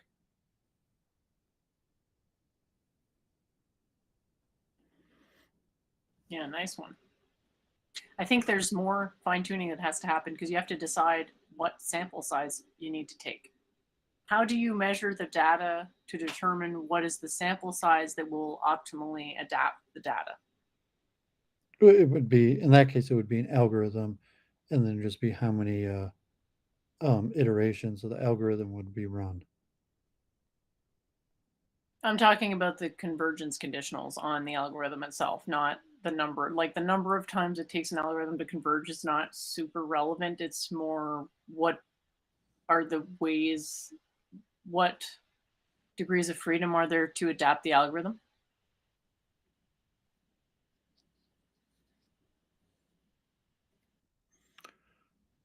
So Okay, yeah, so I I'm mean, going I to don't know if call. you want to think about that more, but I think that's the area where there's a gap in understanding. So if you wanted to do, I don't know, but that's a place where I think your MTH could work. But yeah, if you're looking pretty tired, so I guess we can wrap up for this week. It has been a great Yeah, I have to inquiry. actually, write or design the algorithm. Okay, so Well, the have a great problem is week. that people, a lot of the times, the people who write and design them aren't the same people who update them. So there's like, maybe 40 people that worked on a single thing, a single system that is, like a supercomputer type of identity. And then, who understands that on the system's process level, like on the highest level of possible abstraction? I don't know. There's nobody that needs to understand it. So since there's no need, likely there is no one who, transcends it to any level that would actually indicate a, you know, leap in understanding. But that's what the future's for. Always good to have gaps in understanding. We can come in and patch them up. So, are you thinking you have an idea of what you're going to write next week, or still just looking around? Um, Assuming I make it to this additive manufacturing, I'll probably write something on additive manufacturing. Like along with 3D printing type thing? That's why 3D printing is a subfield of additive manufacturing. Additive manufacturing refers to any form of making something, you know, piece by piece, as opposed to, I think, subtractive or detractive, the main form of manufacture, where you take, you like CNCing, or milling, and then you also have like mold injection. But 3D printing is just one form of additive manufacturing that doesn't accurately describe the majority of the methods. So, for example, metal, fine metal filament additive manufacture isn't really 3D printing. It's not an accurate description of the method that's used. The only form that's really 3D printing is uh, is where you have like a plastic nozzle that, like a maker bot, where you have some of the Stratus machines where you have a plastic nozzle on an XYZ axis, and it melts it and builds an object like that. But most of the methods of, so to say, 3D printing are not really printing like that. They're so that's why the terminology is called additive manufacture. Although the general non-scientific term will say is 3D printing, but it's saying of 3D printing is just one of many additive manufacturing methods. And so I might try to explain that. And I think we did a PowerPoint at some point.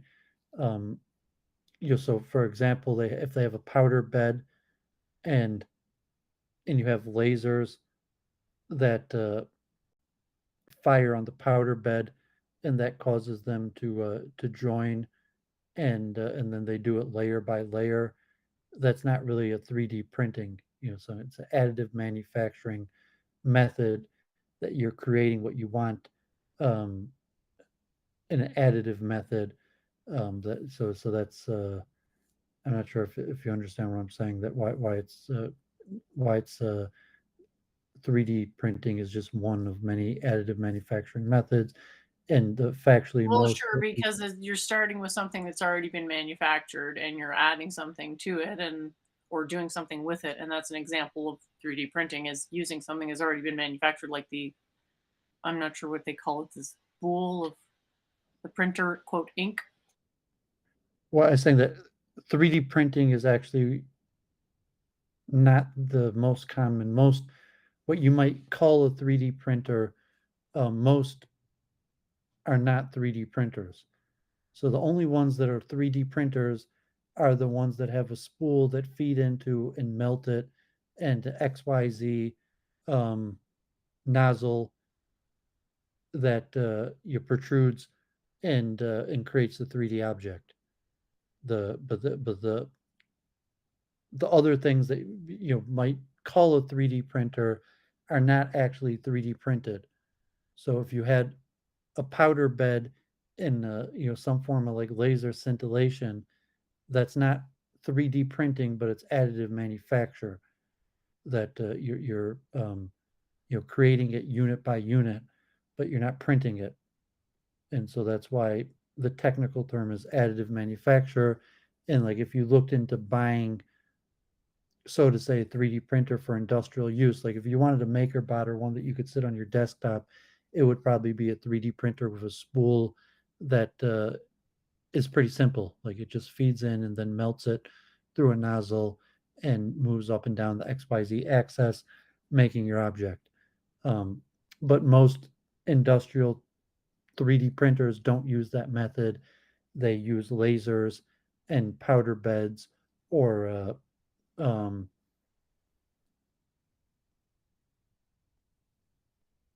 to look into the exact methods that they use, but they're not really a 3D printing. So that's technically they don't. It's the additive manufacturing conference, not the 3D printing conference. And there'll only be a handful of 3D printers there. Most of them will be different methods. So when I do my live stream, I'll try to explain it and maybe so the methods that most of them use are actually quite complicated. So if you looked at like you had a powder bed and then you had a platform that's going down and you have lasers hitting them, and the laser, when they hit them, causes the powders to join. And then the platform would slowly be lowered, and there would be more and more lasers fired. And that's actually a more common method than printing. It's more accurate, um, and it's not 3D printing. It's lasers firing. It's not printing, and even metal uh, So you're saying metal. it's been more like an engraving. No, I mean they have exact terminology related to it, and it's not really comparable to anything to make a parallel, because it's not an engraving. It's a a precision laser that causes um, materials to join with each other. So it's additive manufacturing. It's not like you engraving is a form of detractive, where you have something greater and then take away to get your object. So you could have like a laser cutters. So I mean, they have like a CNC machine or a laser, uh, for engine parts. They use those where you would have like a huge piece of metal, and then you would engrave it and cut it with a laser until you have left what you want. And that's specifically additive manufacture. It's the opposite of mainstream manufacture, which is subtractive, where you start with a bigger piece of it and then you cut away from the bigger piece to what you want, as opposed to additive, where you start with the subunits and put them together to what you want. But it's saying that 3D printing is actually a minority method that's inferior to many of these other methods, most of which use lasers that cause parts to fuse together. And the fine metal filament printing um, also usually uses lasers to fuse. There is some, they wouldn't be, they call them a 3D printer. There's some 3D printing where they literally do it like atom by atom, by like shooting an atom and causing it to join, literally atom by atom, like titanium metal filament printers. And the technology is quite interesting. But there's a reason why it's not called 3D printing. But the colloquial term, that to non-experts they might call all of it 3D printing. So So you 3D look printing forward is to just one version of this larger field of additive additive. manufacturing. Okay, yeah, that makes sense. So hopefully Tuesday I'll go down and I'll try to do a live How stream, many and days is the conference? Tuesday through Thursday. Okay, 3 days. So I'll probably just go that works one out. day. I'm not. I don't think I'm going to go to the. I Is mean, you there got a cost to get in? to. The There's no cost to for the convention and the expo. There's a cost for the classes. So they have some like keynote event speakers that are open to everybody and free, but the conference you have to pay for, and it's actually expensive, like $1,000. And they have training and CEOs and companies and various things. But the expo floor is free. You could register and you walk around the expo floor and see the demos. So that's Well, I all I'm guess going we'll to be do. sure to watch for that on your channel Tuesday, some point during the day. Awesome. Probably in the morning. Yeah, probably like 9, 10 in the morning, Tuesday. Great. So I guess we'll talk to you next Sunday, if not sooner. And thanks for a great show. Okay, thanks a lot. Have a great week. Yeah, you too. All right. So looks like the chat's died down, and you know me, I have trouble going on and on and on and on and on if I don't have any content that's going in. But I'll go over what I had for my notes. Let's see here.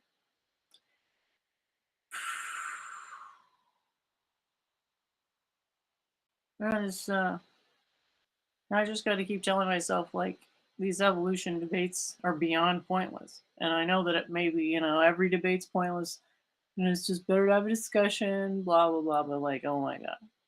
And the point just, that meme where it's like the point and it flies over the person. You missed the point. So here's my argument, okay? It doesn't take that long to turn brassica into one of these various varietals that we see here in the drawing. That's quite a lot of variation physically. That's huge. Genetically, it's not a huge variation. It's a fixation of whatever was in the brassica is sort of. I see it. I've described it as domain adaptation. It was more like a forced, like a synthetic, a human assisted, accelerated evolution, if you will. Except that it can happen just as fast for whatever reason due to variations in the climate.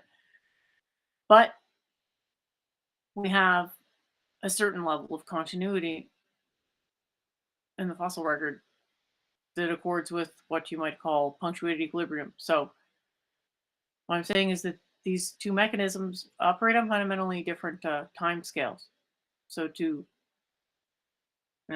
jump to the conclusion that they're the identical, uh, I mean, we're not even talking about identical mechanisms. We're talking about mechanisms plus interpretation as purely coded, materialistic, whatever it is that is understood about DNA, which frankly falls far short of a complete answer about, a lot of things. There are answers in DNA, sure, but it doesn't give the full answers about consciousness. So that's pretty clear.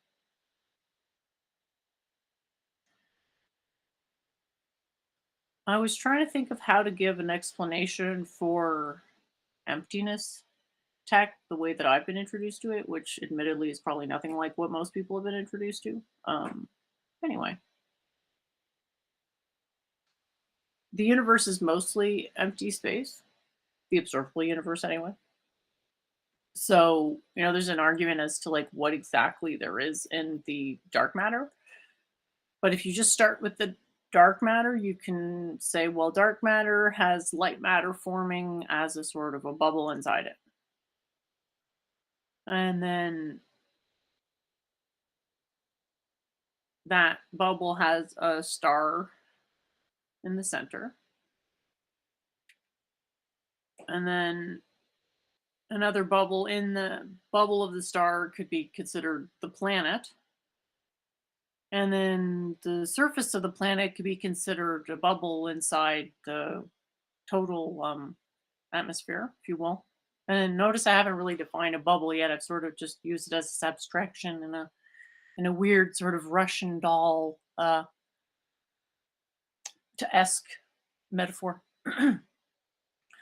Okay, so this is how many times I've been able to use the exact same metaphor and still be right without actually defining my main term, which obviously that's an issue, obviously. But we got to start somewhere. Okay, so then I can say, well, I'm sort of a bubble abstracted from the land. And then it sort of doesn't make any more sense unless we, have external information like, well, abstractions. There's a way to set things up so that you can only have 7 abstractions. Okay. Now, obviously, our own minds have been established to probably be more on the order of 11 abstractions. But I think we can do operations on the same level as our own mind, which operates on multiple scales of magnitude. So the 7, remember, that's per order of magnitude. Okay.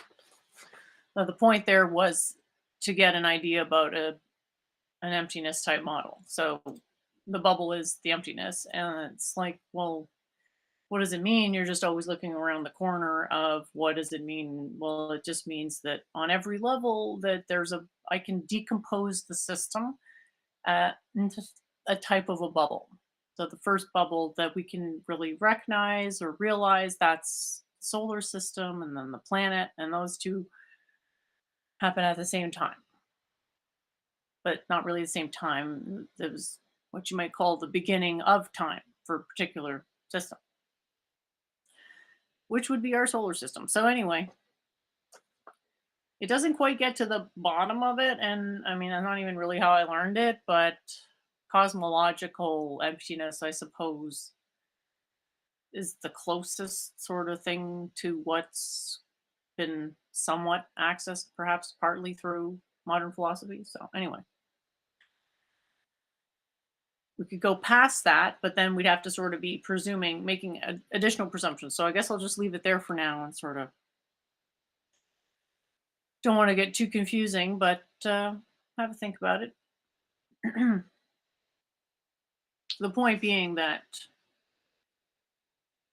the bubble is sort of metaphor for monism, which is the first step or whatever after all the steps of non-dualism. So we want to do non-dualism until all the possibilities in non-dualism are exhausted, and then go on to, I mean, you could say we'll go non-dualism, monism, dualism, blah blah blah. But that's sort of assuming that there's this like counting principle in the universe that sort of doesn't really follow from our own positions on counting principles, right? Like the quantum periodic table sort of hints at 118 means something.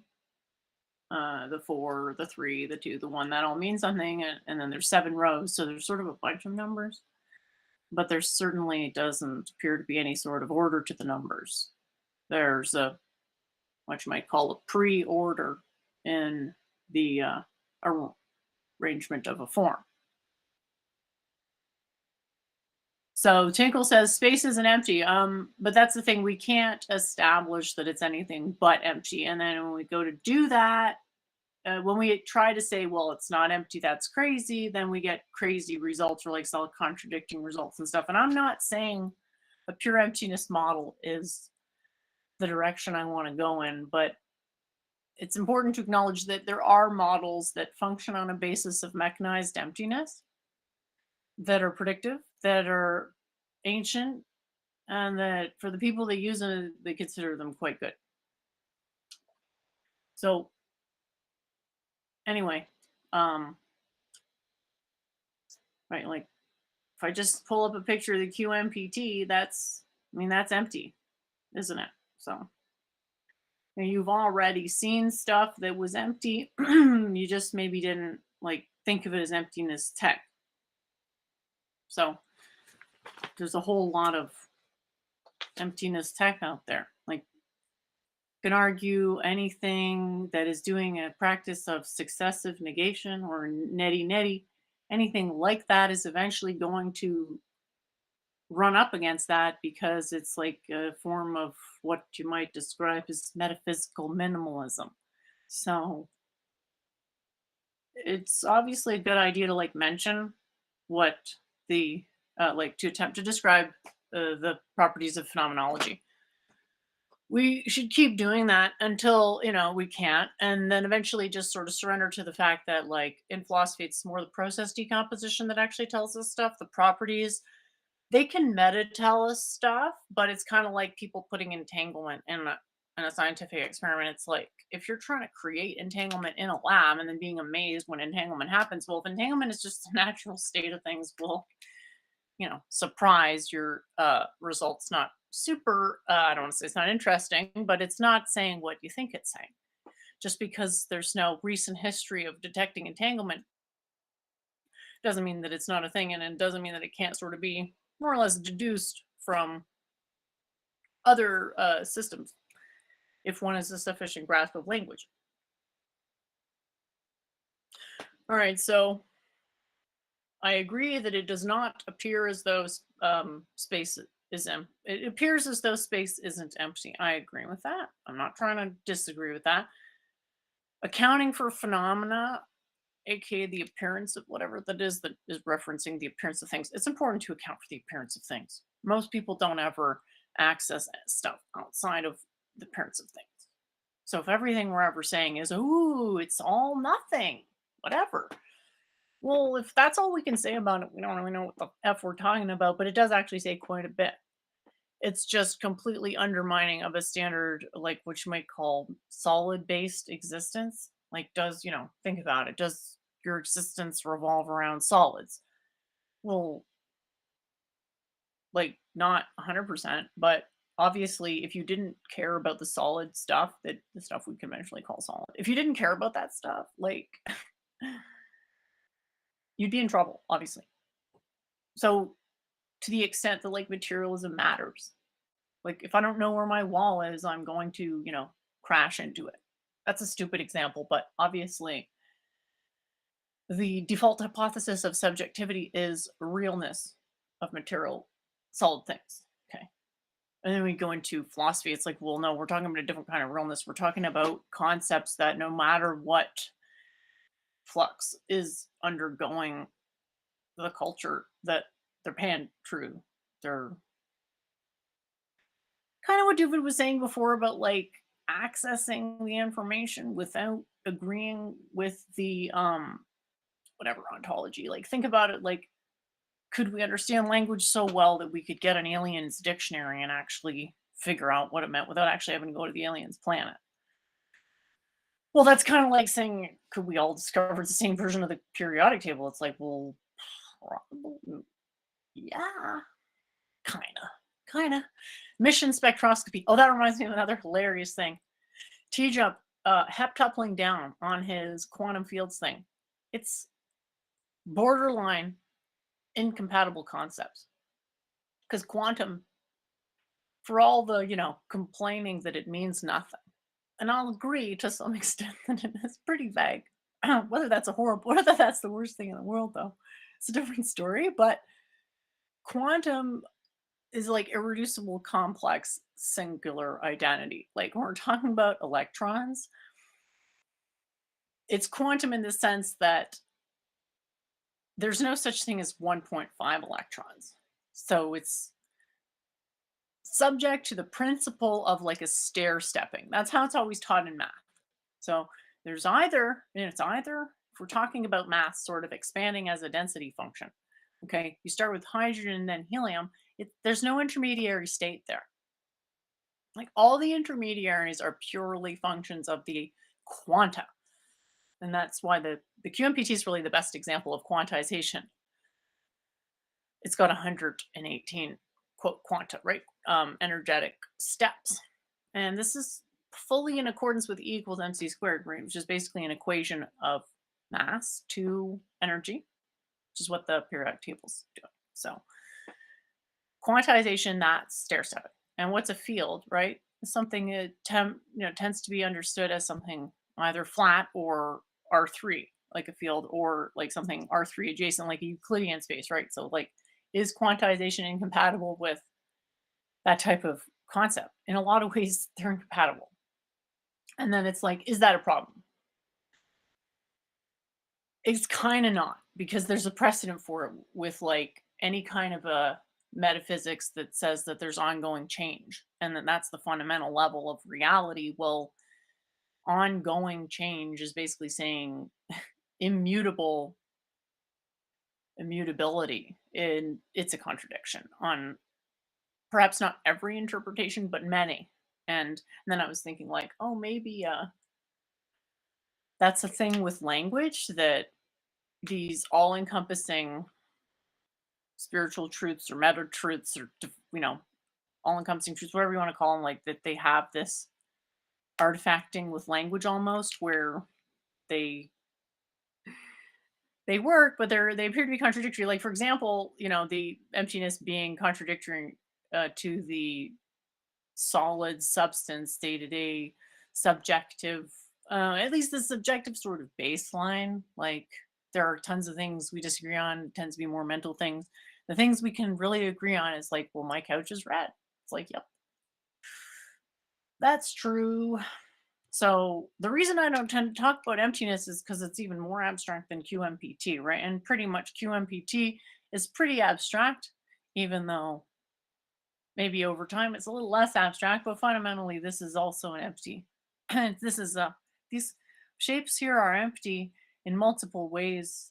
You could say that QMPT is empty at least in 118 different ways because it has 118 empty things in it, which I very loosely call a torsion field. So it's things that basically balance each other. On the torsion field that we experience here, that's between gravity, fundamentally, and mostly light. And then stuff like chemistry, well, that's a special case of light. I think it's easier because when something has no properties, okay, which is the whole power of emptiness tech, is to have no properties so that your applications apply to more systems. The weakness is that it's abstract, and most people don't relate to abstraction. So my logic is that it's a complete, not even worth going into type of thing. until there's progress made on the level of the periodic table, which, anyone who actually cared would have noticed that fact about it, that it's a less abstract version of an empty thing that is empty. So the one on the right is at least 118 degrees of empty. If you want to say that, you can say, well, it's actually just compresses 3 plus 1. That's like, congratulations, using my own argument against me. It's like, okay, whatever. To the side, it's got some degree of recursive emptiness. The one on the left does too. It's more integral, the one on the left. So the idea is like, I don't know, if you wanted to go to treat this, so the way I see it is like these are the torsion fields. They're pretty abstract, but at least they have a numerical value. And they have a history of being understood. But that's pretty much it. So anything more abstract than this to me is completely counterintuitive to teach. But then it's like I'm always forgetting the degree to which people care about stuff like niche, just the fact of something being niche. But anyway, sort of off on a tangent with that one. I just want to make sure I acknowledge all these questions here because I really like them. Where do I think consciousness arises? Like, it really depends. If you want me to answer that for like a subjective entity, like I think the best definition for consciousness is that life is conscious and other stuff isn't. The panpsychic definition of consciousness, I only appeal to that one because it's sort of it's baked into quantum mechanics. And so, because I have to appeal to quantum mechanics, because philosophers appeal to quantum mechanics, because whatever, yeah, it makes more sense to do that. But that's, it's just sort of a lucky, I suppose, lucky coincidence for me that one of the sort of schools or whatever doctrines in my school is that. So, I mean, a panpsychism. So, in terms of where it arises, ultimately, it is any type of motion. So, if we're comfortable with the notion that materiality is under constant flux on the level of like thermal, stuff plus, that's what it that's what's meant by panpsychism. It's motion, self motion, really internal motion, as being the engine of discovery of higher planes of order. And so we have pre-conscious, you could call them synthetic, but to me they're like pan real. They're like my hyperbolic apple type identity construct that like it's not moving in and of itself. It's the ground of motion. So the quantum periodic table has information that's relevant to materiality, but it exists outside materiality. And there's a series of steps that I could do to that image to take it into something that would mean something in materiality. The one on the left is about, it's fundamentally about peristalsis type of motion and how expansion on one end can lead to the entire thing sort of doo-doo-doo. It's almost like it's taking a step upwards, an ordered ascension heat gradient type thing. So consciousness, this is, again, obviously my understanding of it. It doesn't come into play until this form has motion. And then once the motion is deformed through some type of an interaction, that's consciousness. And the process is the deformation. And what that does is makes it so that the result of that is something that we can account for the ordering of, a subset of these things. So, materially speaking, constant motion, but prematerially, we have these premises that help give a coherent account of materiality as sort of like the machine that materiality is the result of it pumping. So we have this inanimate form, which is what I'm showing right now on the screen, inanimate form, which then has vibration on its boundary, but it's a minimized vibration. because there's a balance point between a distortion, which makes the ultimate path of anything on that surface longer than it would have been if there was no distortion, and the fact that a distortion actually does have a bit of a cost because every system seeks to remain essentially in its same configuration. So I'm really sorry to make that so long, but where consciousness arises really depends on the model. So I'm giving you a materialistic model that has equations for subjective consciousness that axiomatize the result of the physical model. Excuse me. So the fact that consciousness happens to be there, like, that's dependent on the way we frame science, notably the whole mind independent LARP. Ahem. So yeah, big difference there. But there's only so many concepts that could be referenced as consciousness. Because to think of it as the trifecta of mind, self, consciousness, having between them a certain number of properties within regular language, like secular, day-to-day English type language, etc. You need to span all those qualities. But what word is assigned to what label when nothing's been assigned? Well, it's kind of, I don't like the term arbitrary because it sort of makes it sound like it's completely random. Arbitrary, whether it does or doesn't, and I think it kind of colloquially does. Whether it ought to mean random, like, I don't think it should, because an arbiter is someone who makes some type of a value judgment, right? And there's a question of, like, well, whose arbitration is authoritative, right? So anyone can sort of quote arbitrate, but will it have can you justify utility in your arbitration? Can other people agree on your justification? All these criteria, right? So anyway, that's more my own sort of opinion on definitions than anything. So consciousness is an accumulation of thoughts, ideas, and experiences. Yeah, I mean, there's a subjective consciousness, but what I'm talking about is fundamentally what is the root of consciousness, and that's a process that is happening physically beyond just life. It's just more obvious in life because the field has, well, whatever, the waveform has folded, and so because it's folded, because it's constricted to a skeleton, it is able to have more sort of harmonics. And that's why I'm trending towards matter fork in terms of a label over time. TBD, TBD.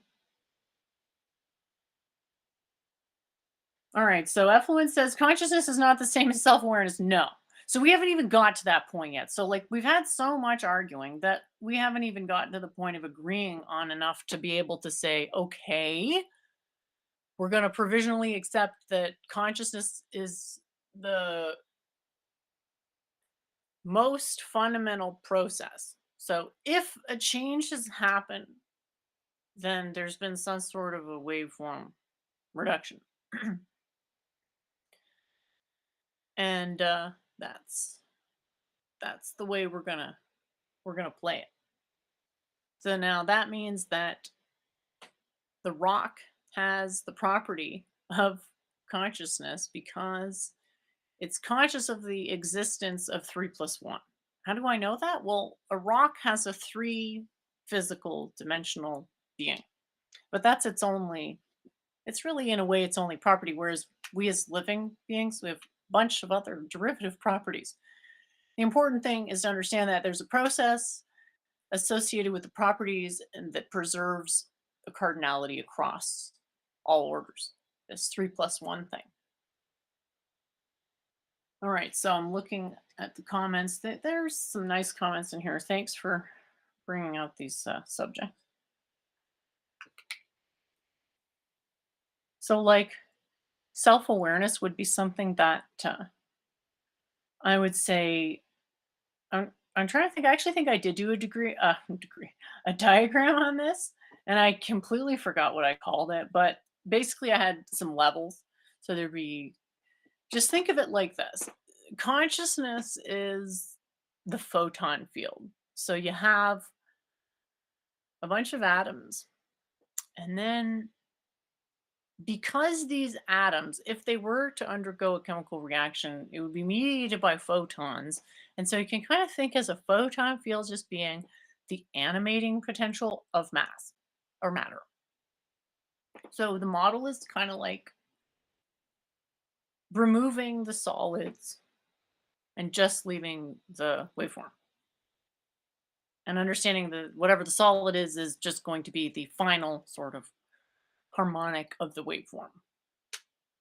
And I'm trying to look up my definition, but basically this is going to be subject to the same measurement limit. Okay, so we got consciousness, that the rock is conscious. Everything in observability has what you call trivial consciousness, which is that it has a 3 + 1 d existence or being or whatever, however you want to call it. That just means that it exists kind of like agree that there's three spatial and one temporal dimensions, at least to the level of our own understanding, and then leaving the door open. That might actually mean a lot more than what it seems like it means. So it's the limit of measurements, period, not just the ones we can identify as space temporal. So that's sort of interesting. We've got consciousness, and then when something is alive, that photon field that's there, it folds on itself at least once. So you get what you might call a standing wave. And that doesn't mean that it's immutable. That doesn't mean that it doesn't move. That means that relative to itself, its organization, like its selfhood or self organization or total referential, I guess, like degrees of symmetry that it possesses remains approximately constant over time. Like a rock, once it's been crumbled, it doesn't spontaneously reconfigure to what it was before. Whereas if you get punched in the face, then your face eventually comes back to more or less what it was before, and the purple stuff goes away, and so forth. So, yeah, there's this spontaneous self organization. How do we account for it? Well, ultimately, it's the atmosphere binding light and entropy doing its thing to reach. Basically, they're like planet functioning as a simulator for maximum increasing of maximum efficiency of energy minimization. So, um, Skywork says we build our metaphysics around the refinement of the ideas we adhere to.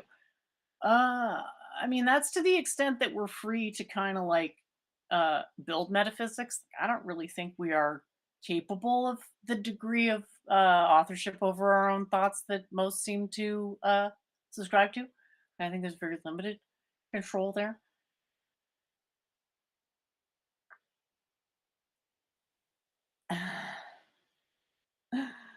Um, a moral outrage prophet, you're asking, is the model conscious asking for a pleb? Well, a model is doesn't have causal powers.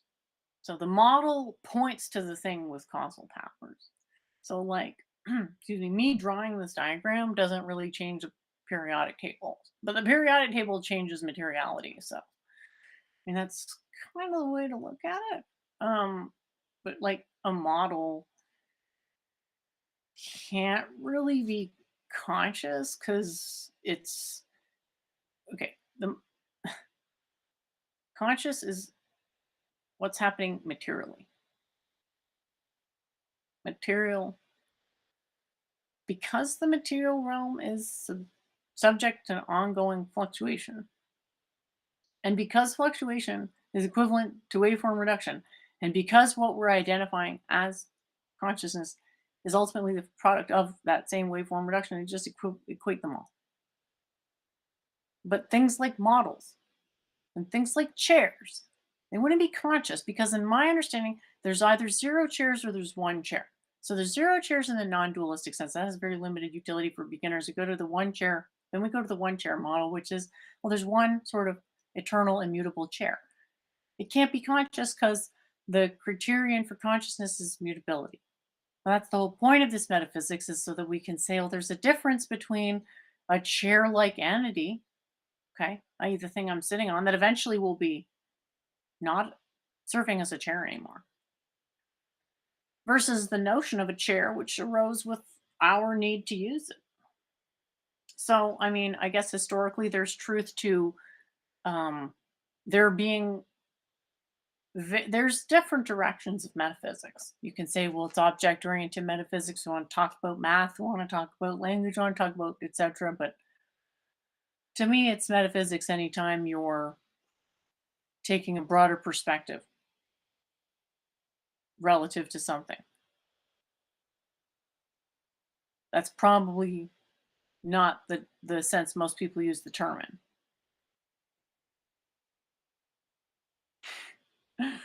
Yeah, I guess the Death Star vibe is like the it's the same shape as the space-time event. So I wouldn't get too concerned about that. So yeah, the assertion that consciousness is the mentally structured map of one's surroundings and one's perspective within it. It's like there's a million different songs one could sing about consciousness. We want the one that can actually give insight. So the map territory thing, like that, where does that metaphor go? It's not good. It's often used as a stall tactic to just disguise a complete lack of understanding.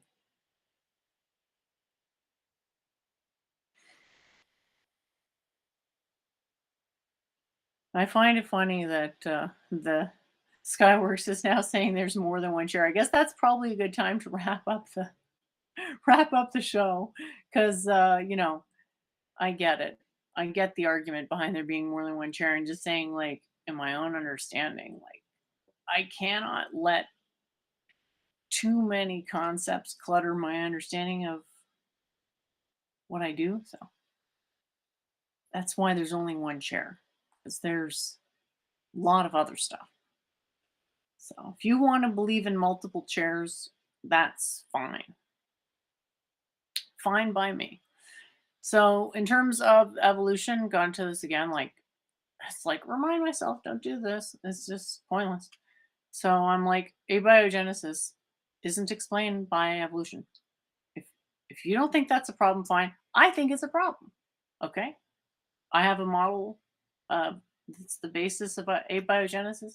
It works for me, and it accounts for informational entanglement. So I'll just be sticking with that, and hopefully that's okay, and that certainly doesn't mean that I don't agree with evolution. In fact, I shared earlier an article talking about evolution as possibly being, and I think I shared it last week too, but it's pretty important. Now I don't know how far this is really going, but just again to sound like a broken record, quantum solves the irreducible complexity problem, the information transfer problem, the self-organization problem, all sorts of things, and it certainly doesn't negate materialism. I'd say it's more like a unifying principle of materialism. At least that's what I've tried to do with my theory. So really glad to see that understanding happening. Let's see what we're looking at. Oh yeah, I don't even remember how I got linked this, but I'm in a pretty interesting Discord that goes in a lot of different directions, mathematically, spiritually, and logically. And I think this is where I found it, but I'm not sure. And it kind of reminds me of the inside of the hyperbolic figure eight, Costa's minimal surface. There's so much of this stuff out there, this like random niche geometry, and I just love it. Oh yeah, that reminds me of another note that I had made. Like in topology, they keep finding these hyperbolic complements. And I was like, why are they always like, is there some sort of weird bias built into like somehow the way that the parallel lines theorem is being implemented? There's like a bias causing, it's almost like a sphericizing bias or something. Like if the complement is always hyperbolic, then because there's like spherical, Euclidean, and hyperbolic, and they're all sort of, I don't want to say on each other's boundaries, but they're like often presented as complementary versions or different types of curvature in the like flatness of the planes that are depicting the numerals. Anyway, that was just something I was briefly thought about, and I was just wondering about whether that was connected, but I guess I'll have to wait and see. I don't know if I can get this thing to play here. It doesn't seem to. Oh, there we go.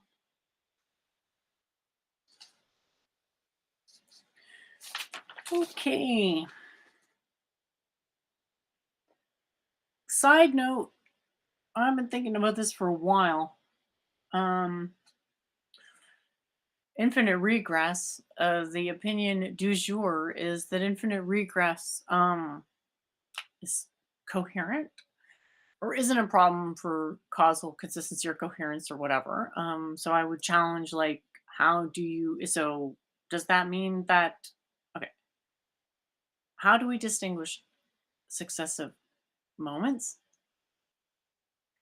And if there's no way to do that, because IR sort of suggests that every moment, like, here's my question is that, does IR imply that every moment is equivalent? I don't think that's an issue because, in a way, the emptiness doctrine suggests that as well, and that's not an issue for them. But like I'm saying, this may be a concern. So just something to think about, because if people aren't persuaded by a prime mover argument and they're going with infinite regress, that sort of says to me that there's a fundamental lack of understanding of the range of these models and the actual, like, what is the point of even using these models in the first place? Because to me, when I think about infinite regress, I'm thinking about in this hypothetical beginning of the universe that never really happens. But the more you kind of think about it, the more it expands, or it's meant to sort of expand your perception of space time, which is, it's like its own sort of good thing.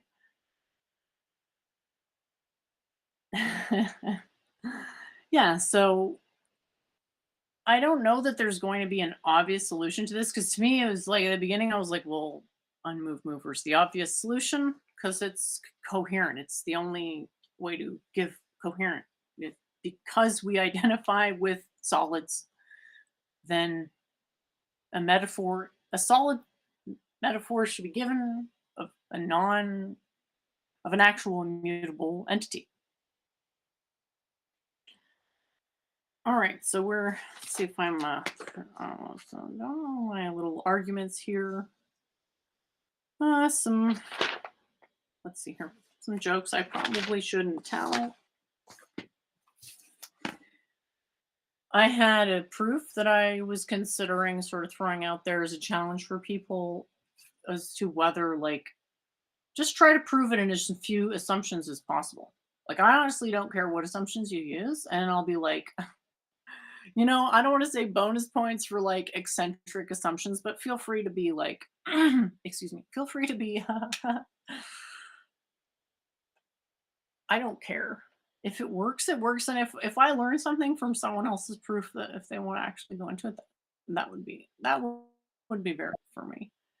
But anyway, um, perpendicular lines are perpendicular everywhere, if and only if the parallel line postulate is true. So I sort of put that out there a few times, and it seems really obvious, especially if you're kind of looking at the comparative um, images there of the hyperbolic. There we go. Like, it seems really obvious. Yeah. So if we're looking at this definition, it would appear, you know, obvious that perpendicular and parallel are dependent concepts, because for something to be perpendicular Euclidean, that there's no real analog in the spherical realm. There's some imperfect parallels. Ooh, yeah, whatever. Uh, but they're not really equivalent. You could say, okay, well, all the slices, that are parallel to the XY axis on the sphere, they're technically, they're parallel lines, but they don't really have the universalizability of the Euclidean paradigm. That's really an attribute of the Euclidean paradigm. So I just wanted to see how few of assumptions it would take to establish this interdependency of parallel and perpendicular. Specifically because of someone, I'm sure it was. I mean, I'm almost sure it was a bait post, but anyway, on the T Jump server, they were saying like that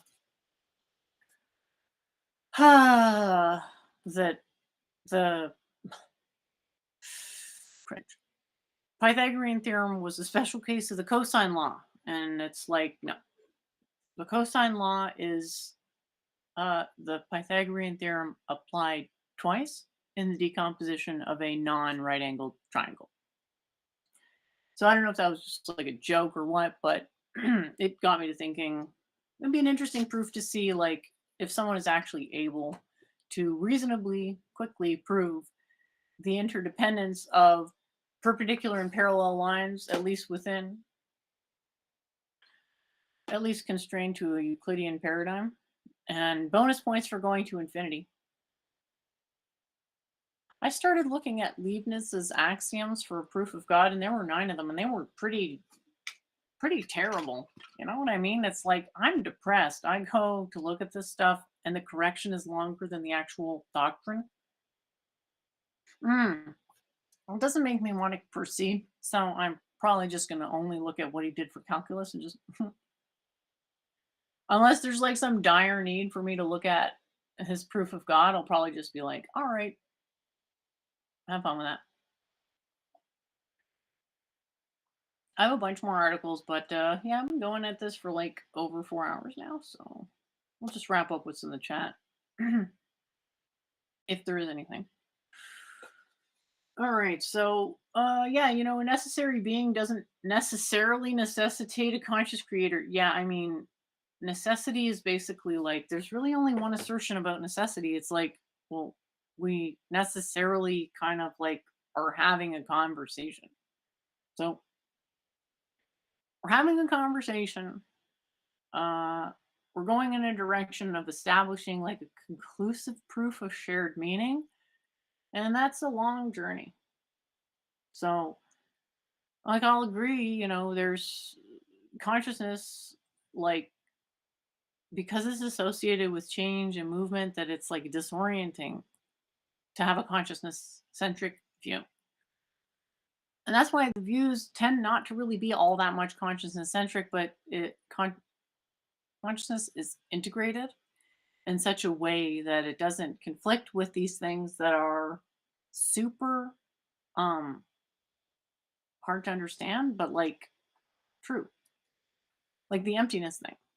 Like what does that really mean that the most of matter is empty? Well, it means if you can get like a model of emptiness that's predictive, then it's probably going to be pretty accurate because it accords with materialism. Okay, well, people are going to complain like, oh, I don't understand. That makes no sense. It's like, well, maybe it never made sense fully to anyone who ever used it because it's correcting for the bias of consciousness, and the bias of consciousness is not something you can fully correct for.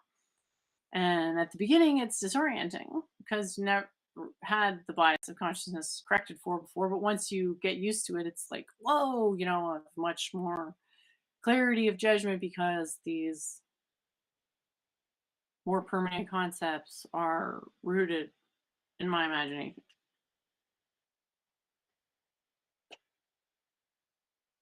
The proof of God theories are gas. Well, I'm sort of reminded of a thought experiment of like,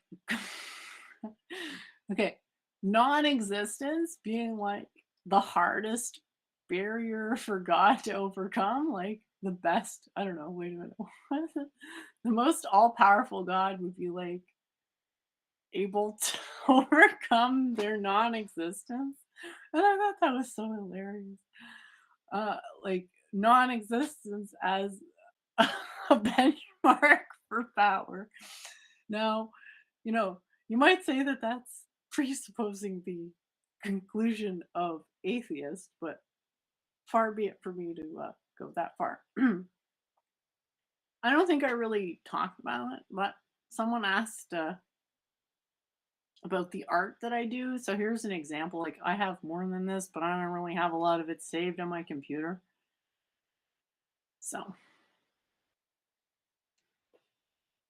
these are some beautiful shells that I've arranged in whatever. It's a little simple sort of arrangement. This is the sort of thing that I do. And yeah, looks like there's no more questions in the chat. So thanks everyone for tuning in, and we'll